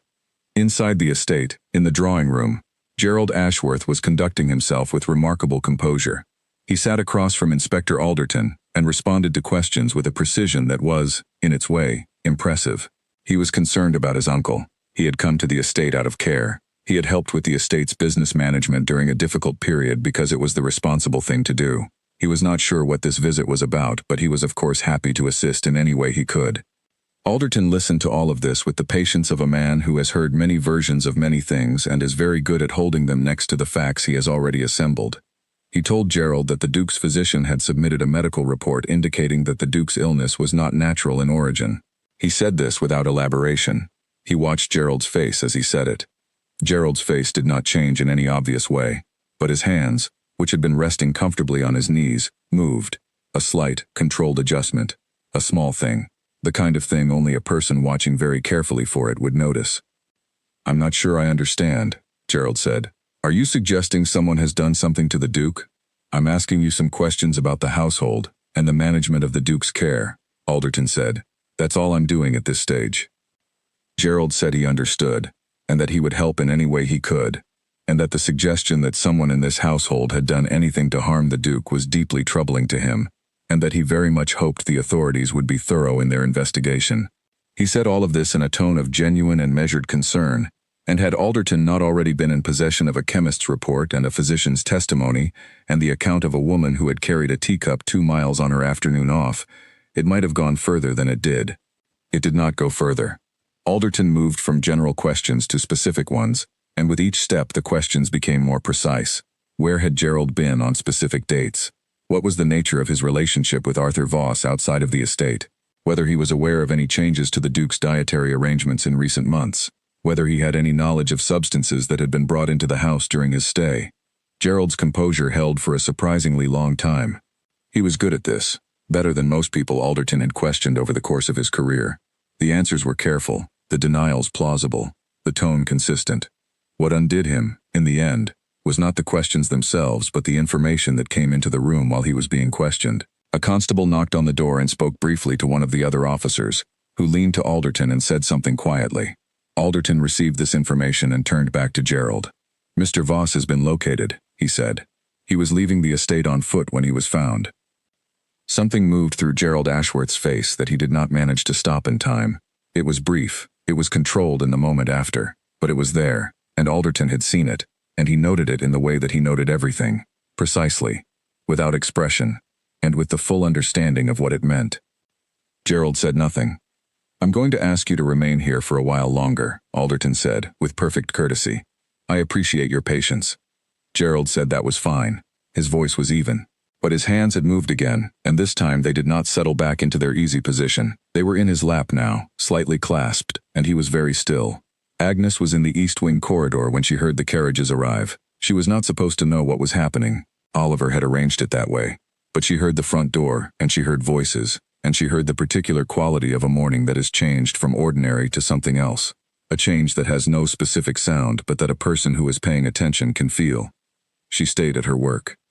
She was polishing a mirror on the corridor wall when Peter came upstairs a while later, moving quickly.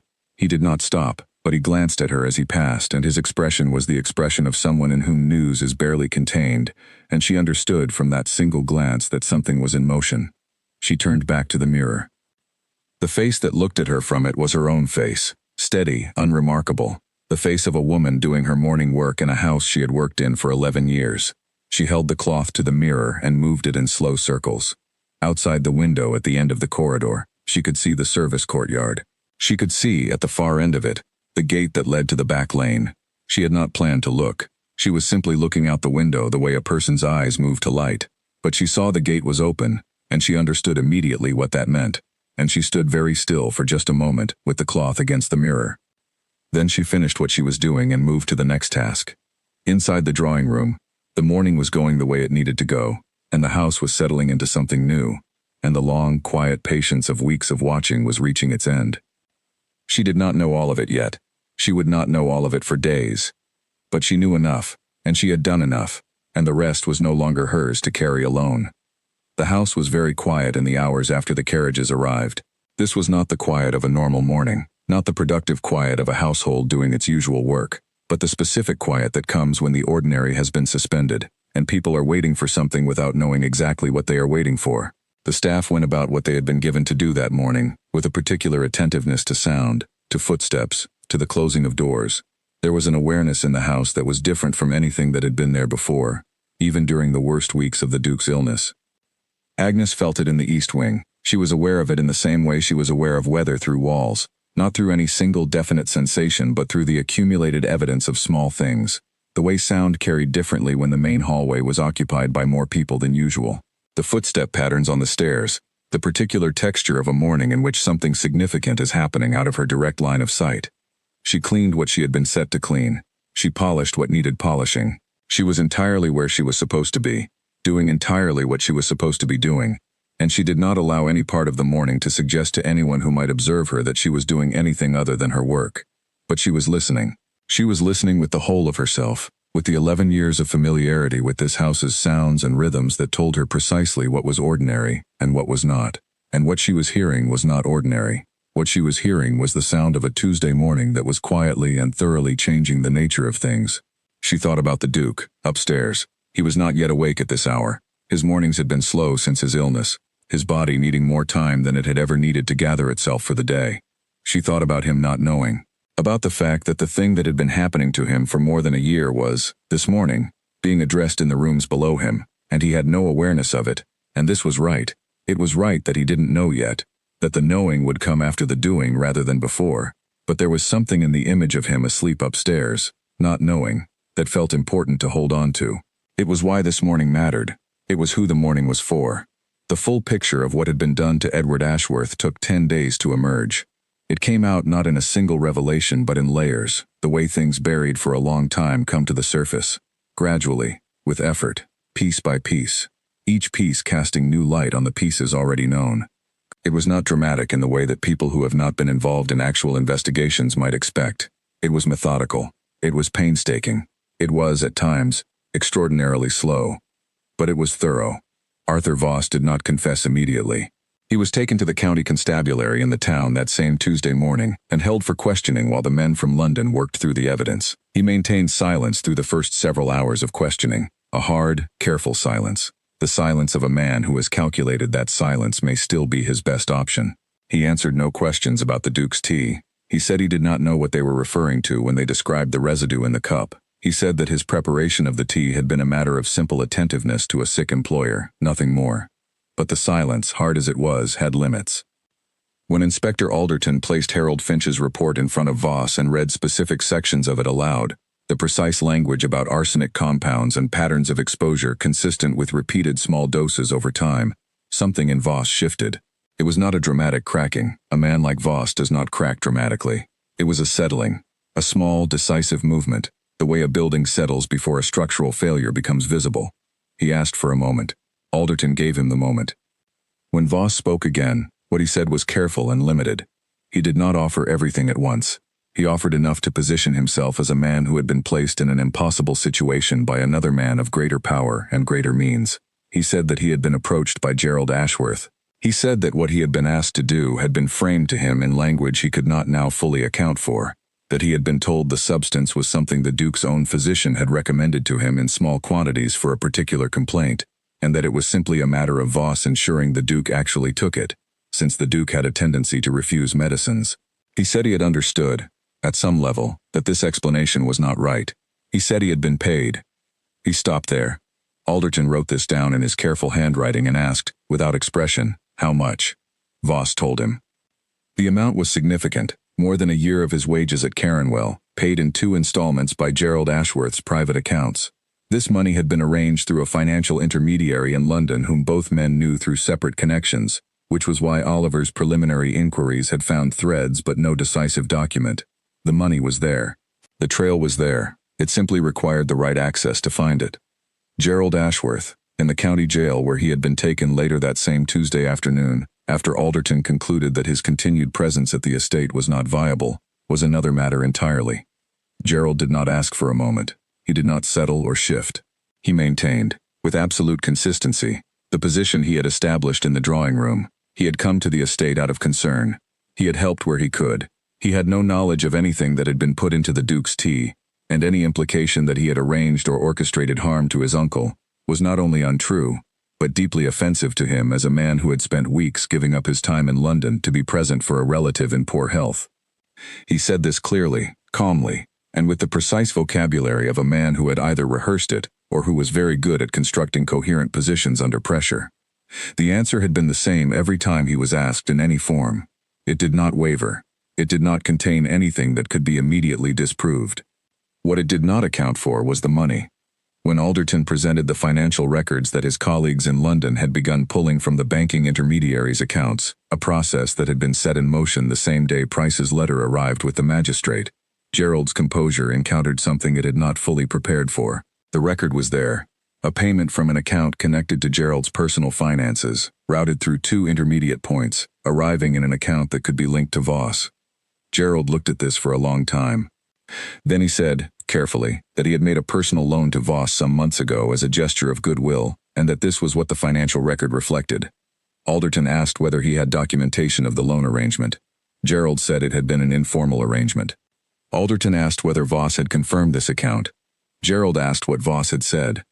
Alderton told him that he was not at liberty to share what Voss had said, but that he was asking Gerald to confirm or deny specific details. The room was quiet for a while.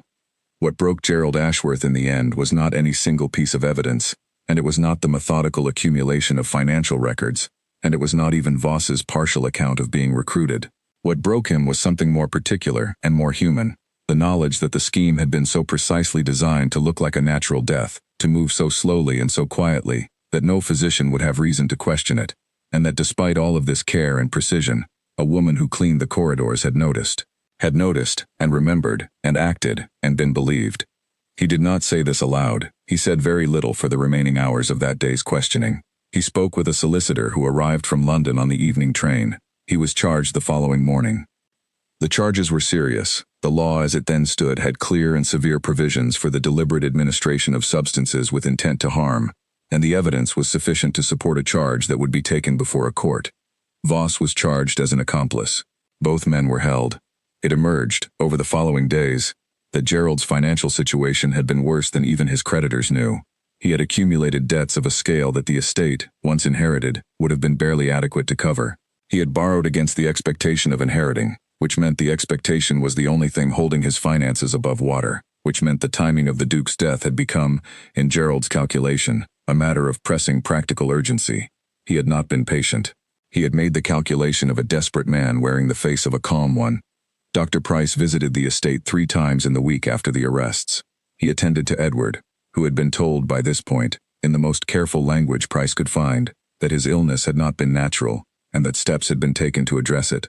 The Duke had received this information in his chair, with his hands on his knees and his eyes on the middle distance, and had sat with it for a long time before speaking. What he had said, finally, was, "How long?" Price told him what he knew. Approximately 14 months from the first detectable symptoms, which meant the administration had begun before Gerald's extended stay at the estate, had perhaps been in preparation for some time, with Voss managing it on occasional visits and intensifying it once Gerald was present full-time. Edward said nothing for another long moment. Then he said, "And the maid found it." "Yes," Price said. "Which maid?" "Agnes Holbrook. She has been here 11 years. He was quiet again.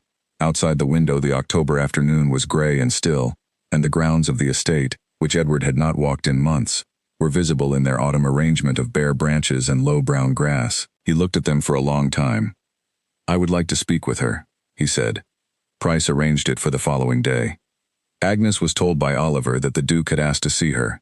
She received this with her characteristic composure, though Oliver noticed, he noticed most things, a slight pause before she nodded, a fraction of hesitation that was not fear but something more like a person adjusting to the weight of a moment they had not fully let themselves anticipate. She went to his study the next morning. She had her apron on. She had not changed her dress or done anything special to her hair. She was not sure whether she should have, and had decided that changing anything would be a kind of performance she did not know how to put on. The Duke was in his chair. He was thinner than she had ever seen anyone in their own home, and the gray of his face had not yet lifted. It would take weeks for the effects of what had been done to him to begin reversing, but his eyes, when he looked up at her, were clear and direct in the way she remembered from before all of this had started. He looked at her for a moment. She stood near the door, not too close, not too far. "Miss Holbrook," he said. "Sir," she said. He looked at his hands for a moment. They were resting on the arms of the chair. The hands she had seen trembling. The hands that had spilled the tea. They were not trembling now. "I understand," he said carefully, "that I am sitting in this chair today because of what you did." She did not know what to say to this. She said nothing. "I am told you walked to the village," he said, "on your half-day, with the cup." "Yes, sir," she said. He nodded once. At considerable personal risk, She did not argue with this. It had been at personal risk. There was no useful purpose in pretending otherwise. He was quiet for a moment. Then he looked up at her, with an expression she could not fully categorize. Not quite gratitude, not quite grief, not quite the formal acknowledgement of a man in his position to a woman in hers. Something more than all of those things, and harder to name. The expression of a man who is trying to account for something that does not fit into the categories he has always used. "I do not know," he said, "how to adequately thank you for that." She said, "I am glad you are still here, sir." And he looked at her, and for a moment, neither of them said anything. And the fire in the library made a small sound in the grate, and outside the window the grounds were quiet and autumn pale. Then he said, "So am I." The days after the arrests had a particular quality that Agnes had not anticipated and could not quite name. She had expected, in some vague way, that action and resolution would bring relief, and there was relief. She could feel it, clear and genuine, in the straightforward fact that no more harm was being done. But alongside the relief was something else, something more complicated and less comfortable.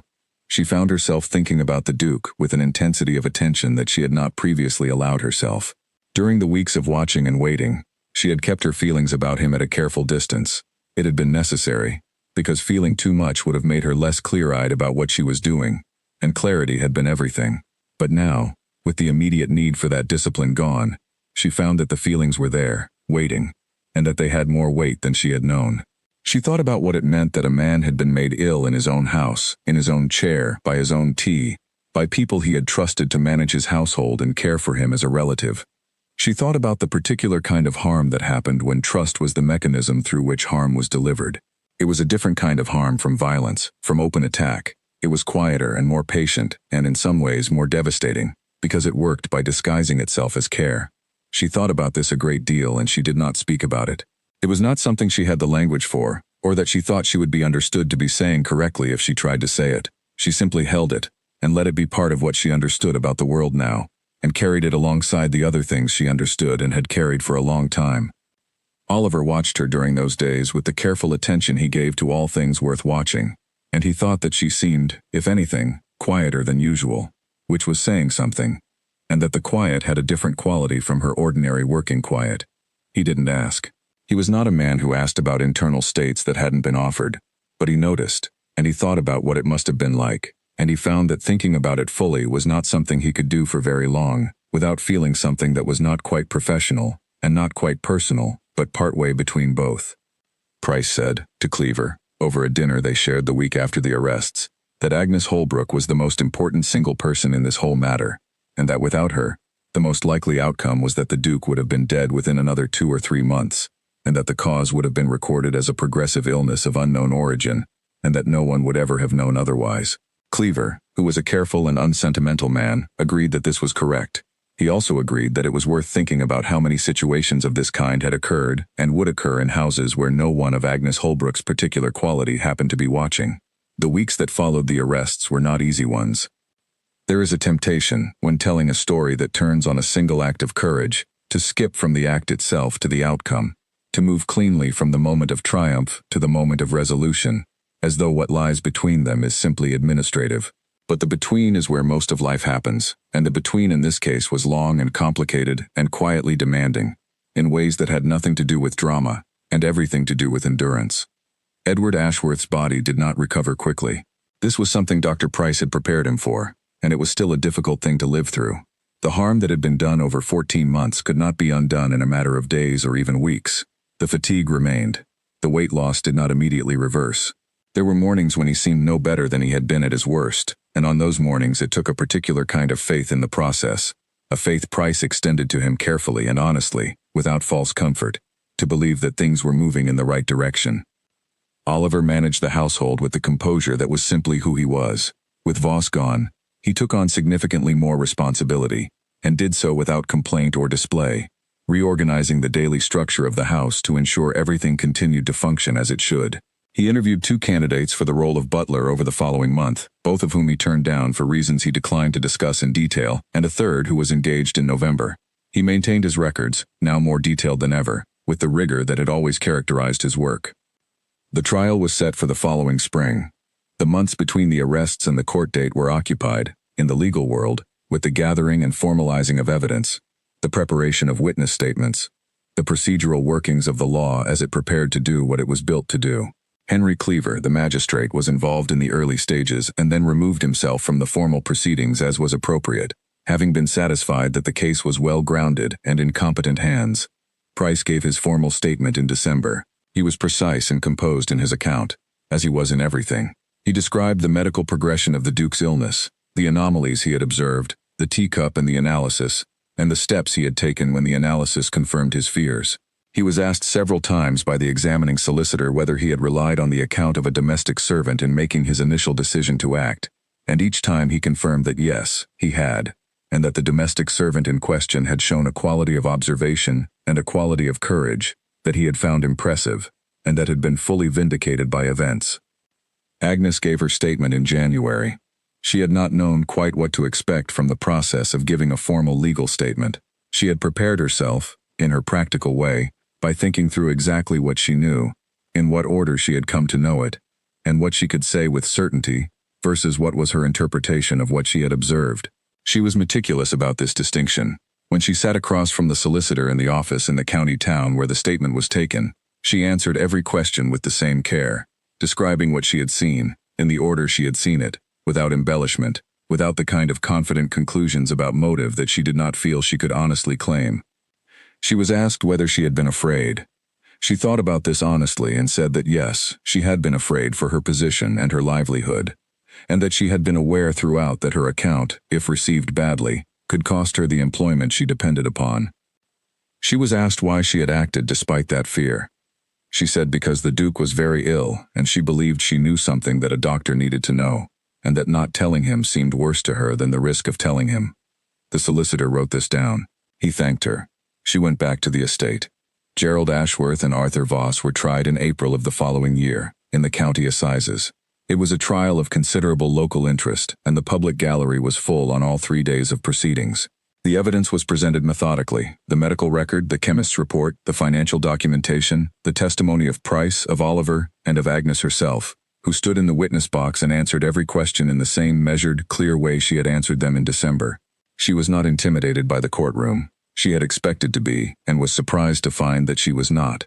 The room was large and formal, and full of people watching her, and she was aware of the watching, but she was also very clear about what she was there to say, and why, and this clarity was steadier than the size of the room.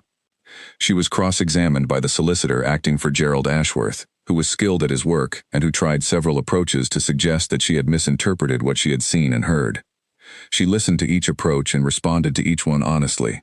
She did not become defensive. She did not overreach. She said, several times, that she could only describe what she had observed, not what it meant in a legal sense, and that the meaning was for the court to determine. Afterward, Dr. Price, who had been in the gallery during her testimony, told her that she had conducted herself with more composure than most professional witnesses he had observed. She received this with her usual quiet stillness, and said she was glad it had been useful. Both men were convicted. Gerald Ashworth received a sentence of 14 years. Voss received 7, with some consideration given to his partial cooperation with the investigation. Both were taken from the court by officers and removed from the life that the house in the countryside represented. The newspapers covered it.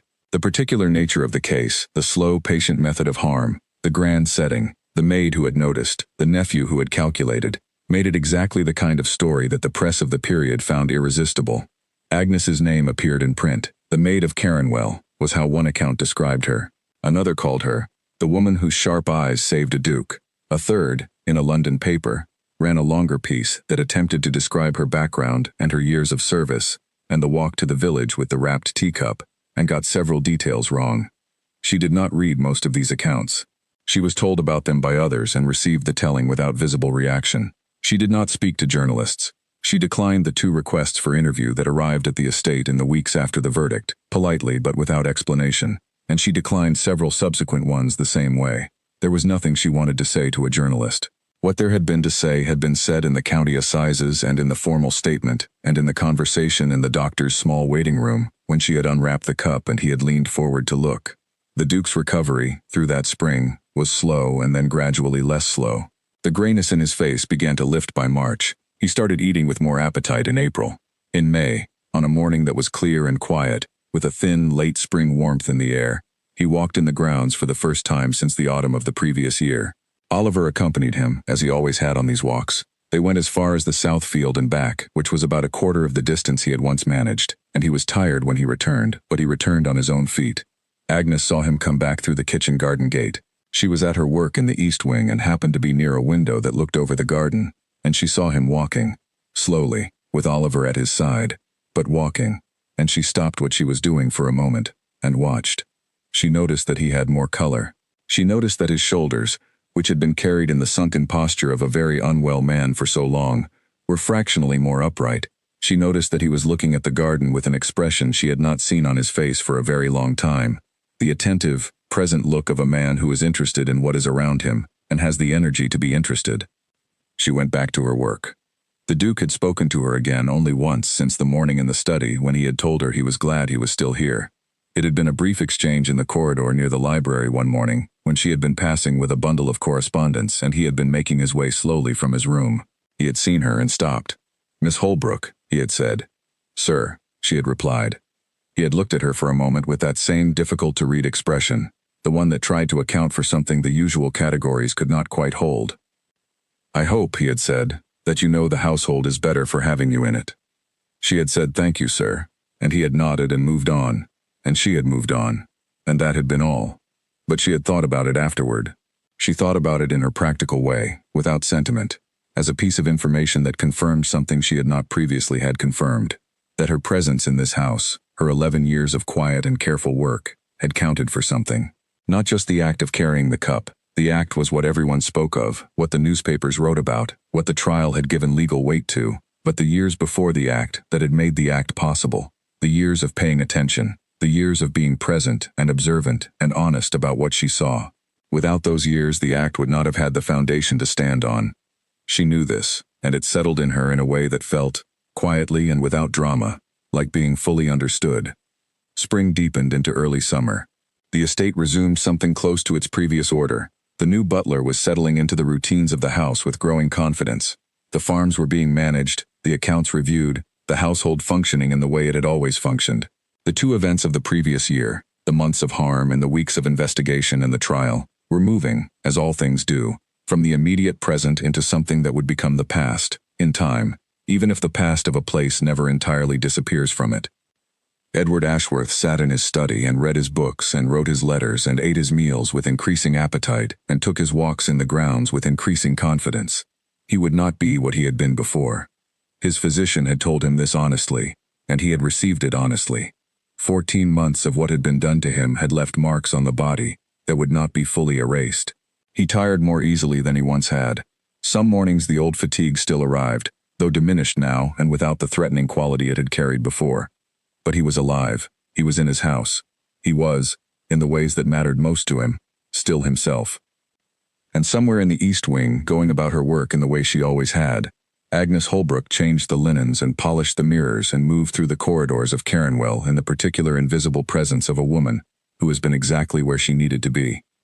The months of the Duke's recovery gave the household a new kind of purpose. There is something in taking care of someone who is genuinely getting better that is different from, and in some ways more sustaining than, here, taking care of someone whose trajectory is unclear. The improvements were small at first, an extra bite taken at supper, a slightly better color in the face on a morning walk to the corridor, a hand that trembled less than the day before. But they were real, and they were consistent, and they accumulated with the particular satisfaction of things that are genuinely going in the right direction. Oliver kept records of this too, in his way. Not medical records, that was Price's domain, but the household records that noted when the Duke had requested a particular book, when he had asked about a letter from a colleague, when he had made a comment about the grounds that suggested his attention was on the future of the place rather than simply on the immediate present. These were the markers that Oliver trusted more than anything medical, because they told him not just whether the body was mending but whether the man inside it was coming back. The answer, slowly and without fanfare, was yes. Agnes found herself taking slightly different routes through the house during this period. Not dramatically different, she was not a dramatic person, but she noticed that she tended, when the routes were roughly equivalent, to take the one that passed by a window with a view of the grounds at the time the Duke's morning walk usually happened. She told herself this was chance. She knew it was not. She watched him on those walks with the same careful attention she gave to everything, but with a quality in it that was new to her. It was not quite protectiveness, He had Oliver for that, and Price, and the full apparatus of a household that was now acutely aware of what could happen if attention lapsed. It was something more like the quality of attention you give to something you have nearly lost, a keener appreciation, a sharpened notice, the color of the light on the garden wall as he moved through it, the way he stopped sometimes near the roses, still bare in those early months, but showing small green hints of returning growth, and looked at them with an expression she could not fully read from a distance, but that seemed to contain something she understood as recognition, the world reasserting itself, the things that had always been there, waiting. She did not watch him for long. She moved on to the next task. She always moved on to the next task. But those brief moments of watching had their own private significance, and she allowed them. Edward Ashworth changed his will in the autumn of the year following the trial. He did this quietly and without announcement, consulting with his solicitor in the county town over 2 private meetings, and producing a document that he sealed and filed with the same methodical care he applied to all formal matters. He did not tell the household. He did not tell Dr. Price. He did not make it the subject of any conversation. What he did tell Oliver, one morning in his study, was that certain arrangements had been made for the members of the household staff who had been with him for a significant number of years, and that these arrangements were settled and would not be discussed further. Oliver acknowledged this with the gravity it deserved, and the conversation moved to other things, and that was that. Agnes did not learn about the provision made for her until several months later, when she was called to the solicitor's office in the county town on a Friday afternoon, and handed a letter in the Duke's handwriting and told to read it at her own pace and in her own time. The letter was 3 paragraphs long. It was written in Edward Ashworth's careful hand, stronger now than it had been during the worst months but still bearing the slight irregularity of a man whose hands had been put through more than they should have been. The first paragraph said that he had given a great deal of thought to what he owed her and had concluded that the simplest description was everything. The second paragraph described a sum of money that had been placed in trust for her benefit, sufficient to provide financial security for the rest of her life, without requiring her to work if she chose not to. The third paragraph said that he did not presume to know what she wanted for her future, and that the provision was made without conditions or expectations, and that she should use it however she saw fit. She read it twice. She folded it and put it in her pocket. She thanked the solicitor and walked back through the county town to where she had arranged to meet the household's carriage. She sat in the carriage on the way back to Caronwell and looked out the window at the countryside in its early winter arrangement, bare fields and cold sky, and the particular gray of a day that is not unpleasant but offers nothing colorful to rest the eyes on. She thought about the letter. She thought about the money. She thought about what it meant to be given the option of not working, as a woman who had worked since she was old enough to do so, and she tried to hold this thought and could not quite get her hands around it. She thought about her room in the east wing, with its view of the kitchen garden. She thought about Francis in the kitchen, and Peter and Oliver, and the rhythms of the house that had been her life for 11 years. She thought about the Duke's walks in the grounds, which had become more regular now, and which she sometimes saw from a distance, the upright figure moving slowly through the bare garden with the composure of a man who understands that what he has nearly lost is worth taking seriously. She thought about what she wanted. She did not reach a definitive conclusion by the time the carriage arrived at the estate. She went back to her room and changed out of her better coat and went back to work, and she thought about it for several more days, and at the end of those days she knew what she was going to do. She stayed. She stayed at Caronwell, in her room in the east wing, doing the work she had always done, not because she had no other option.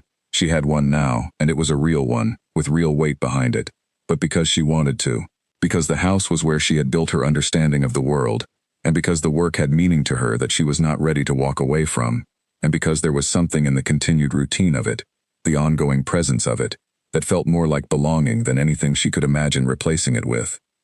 She also, though she would have put this last if asked to list her reasons, did not want to leave a place where a man she had come to think of with something that did not have a clear name was still alive and walking, and in his own house, which he would not be, without what she had done. This was not a reason she would have said aloud. It was simply true. The years that followed were quiet ones at Caronwell. The estate continued in the way that estates continue. The farms, the accounts, the seasonal patterns of a house that has been doing what it does for generations. New staff came and went. The solicitor visited at regular intervals. Dr. Price came less often as the Duke's health stabilized and the need for close medical attendance reduced, though he never stopped coming entirely, and his visits retained the character of something that was as much friendship as medicine. Edward Ashworth did not find new family.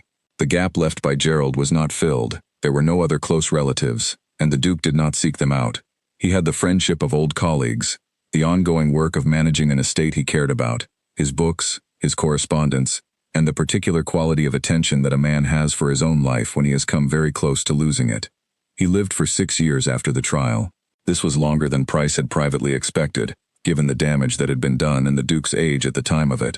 The physician later said that he believed the recovery was aided by something beyond the purely medical, by a quality of will that he had not always understood was there, but that the events of those months had made clearly visible. Edward Ashworth had survived not only because the harm had been stopped in time, but because the man himself had not let go of the things that made him who he was, even when his body had given him very little to work with. He died in the spring, on a morning that was, by all accounts, quiet and without suffering. Oliver was with him, as he had been with him for more than 2 decades. The household was informed. The arrangements were made. The letters went out to the friends and colleagues who had known him. Agnes was in the house when he died. She was in the East Wing, as she often was in the mornings. She was told by Oliver, who came to find her personally rather than passing the news through the household's usual channels. He stood in the corridor of the East Wing with his hat in his hands and his face carrying the weight of 25 years of service ended, and he told her. She was quiet for a moment. Then she asked if Oliver was all right.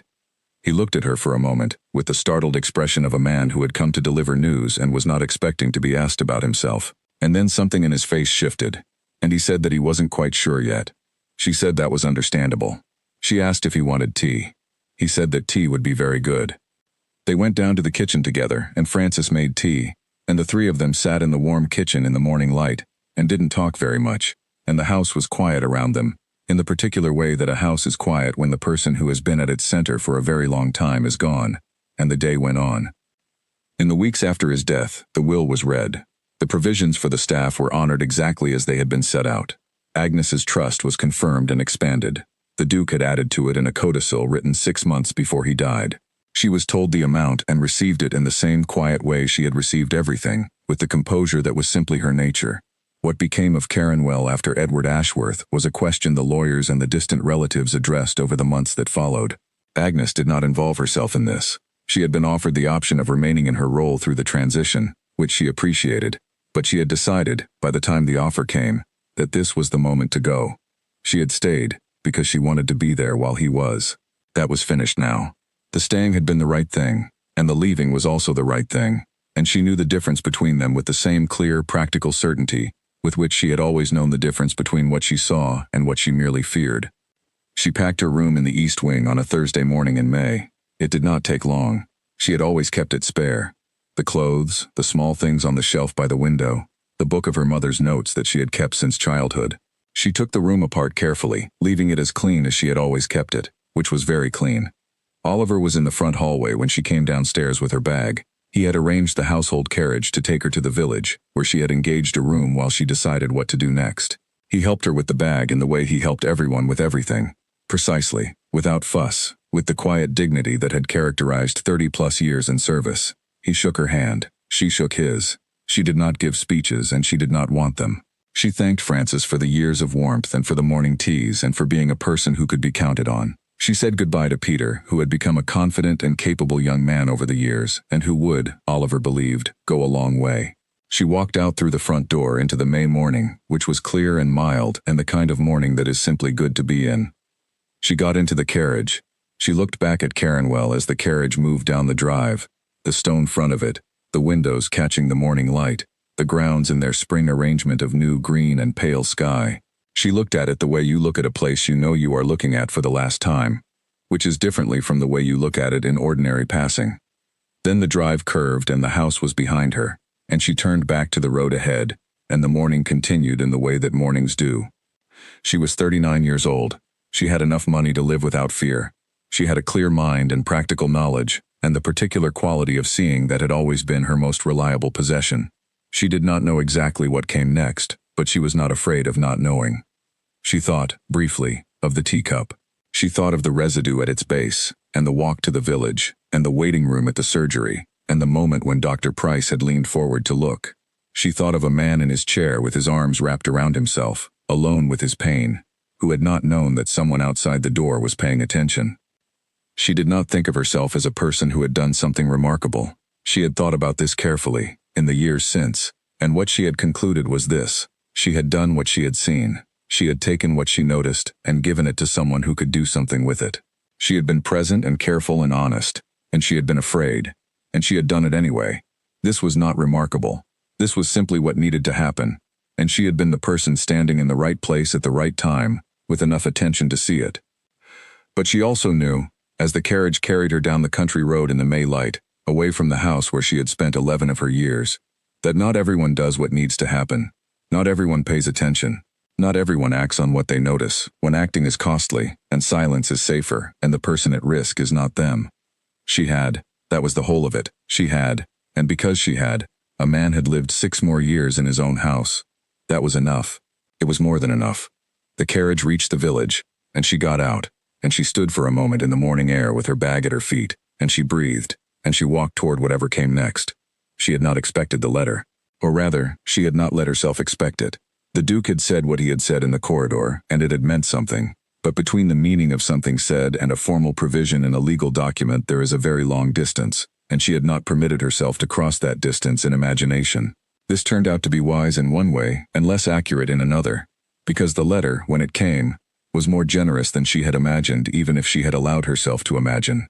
The solicitor who handled the transaction was a quiet, careful man who treated the matter with complete professionalism and without any of the surprise or curiosity she might have expected. He explained the trust clearly and answered her questions about how it would be managed, what she needed to do to access the income, what happened to it if she chose to return to work, and various other practical points that she needed to understand in order to make real decisions. She appreciated the practicality. She had always found that practical information was the most respectful thing you could give a person. She asked one question that was not entirely practical. She asked whether the Duke had written anything about his reasons beyond the letter she had already read. The solicitor said that the letter she had was what the Duke had written and that the legal document itself contained only formal language. But he said, and this was slightly outside his usual professional mode, she could tell, that in his experience of these matters, the Duke had been unusually specific and deliberate in the way this had been arranged. Most provisions for staff, even generous ones, were embedded in larger documents and administered as a matter of routine. This had been set up separately, with specific attention, and then revisited and increased in the codicil. It had been, in his professional judgment, something the Duke had thought about carefully and more than once. She received this. She thanked him. She put the letter in her pocket and walked back to the carriage stand. The village was busy that afternoon, a market day. The stalls out in the square, the ordinary noise and movement of a community going about its life. She walked through it without stopping, not because she was in a hurry but because she wanted to think, and she thought best when moving. She moved through the market square and out the other side and along the road that led toward the estate, and she thought about the letter, and the letter before the letter, and the conversation in the study, and the morning in the surgery waiting room, and the years before all of that. She thought about her mother's book of practical knowledge, the one she still had at the back of the shelf in her room. She had read it as a girl, and she had remembered what she read, and the memory had been one of the things that had given her a frame for what she suspected in those weeks of watching. She thought about her father, the school teacher, who had died too young and had left her with a clear head and a practical intelligence, and the instinct that information is useful and that being useful is the point. She thought about what it means to come from people who taught you to pay attention to the world, and how the things you learn as a child live in you in ways you do not always recognize until the moment when they are needed. She had been prepared for that moment by all the moments before it, and the preparation had come from the most ordinary of places. From a teacher father, from a mother who kept useful notes, from 11 years of working in a house and watching and remembering and keeping her eyes open. She had not asked for any of it. She had simply been herself, doing her work, in the right place. That was all, and it had been everything.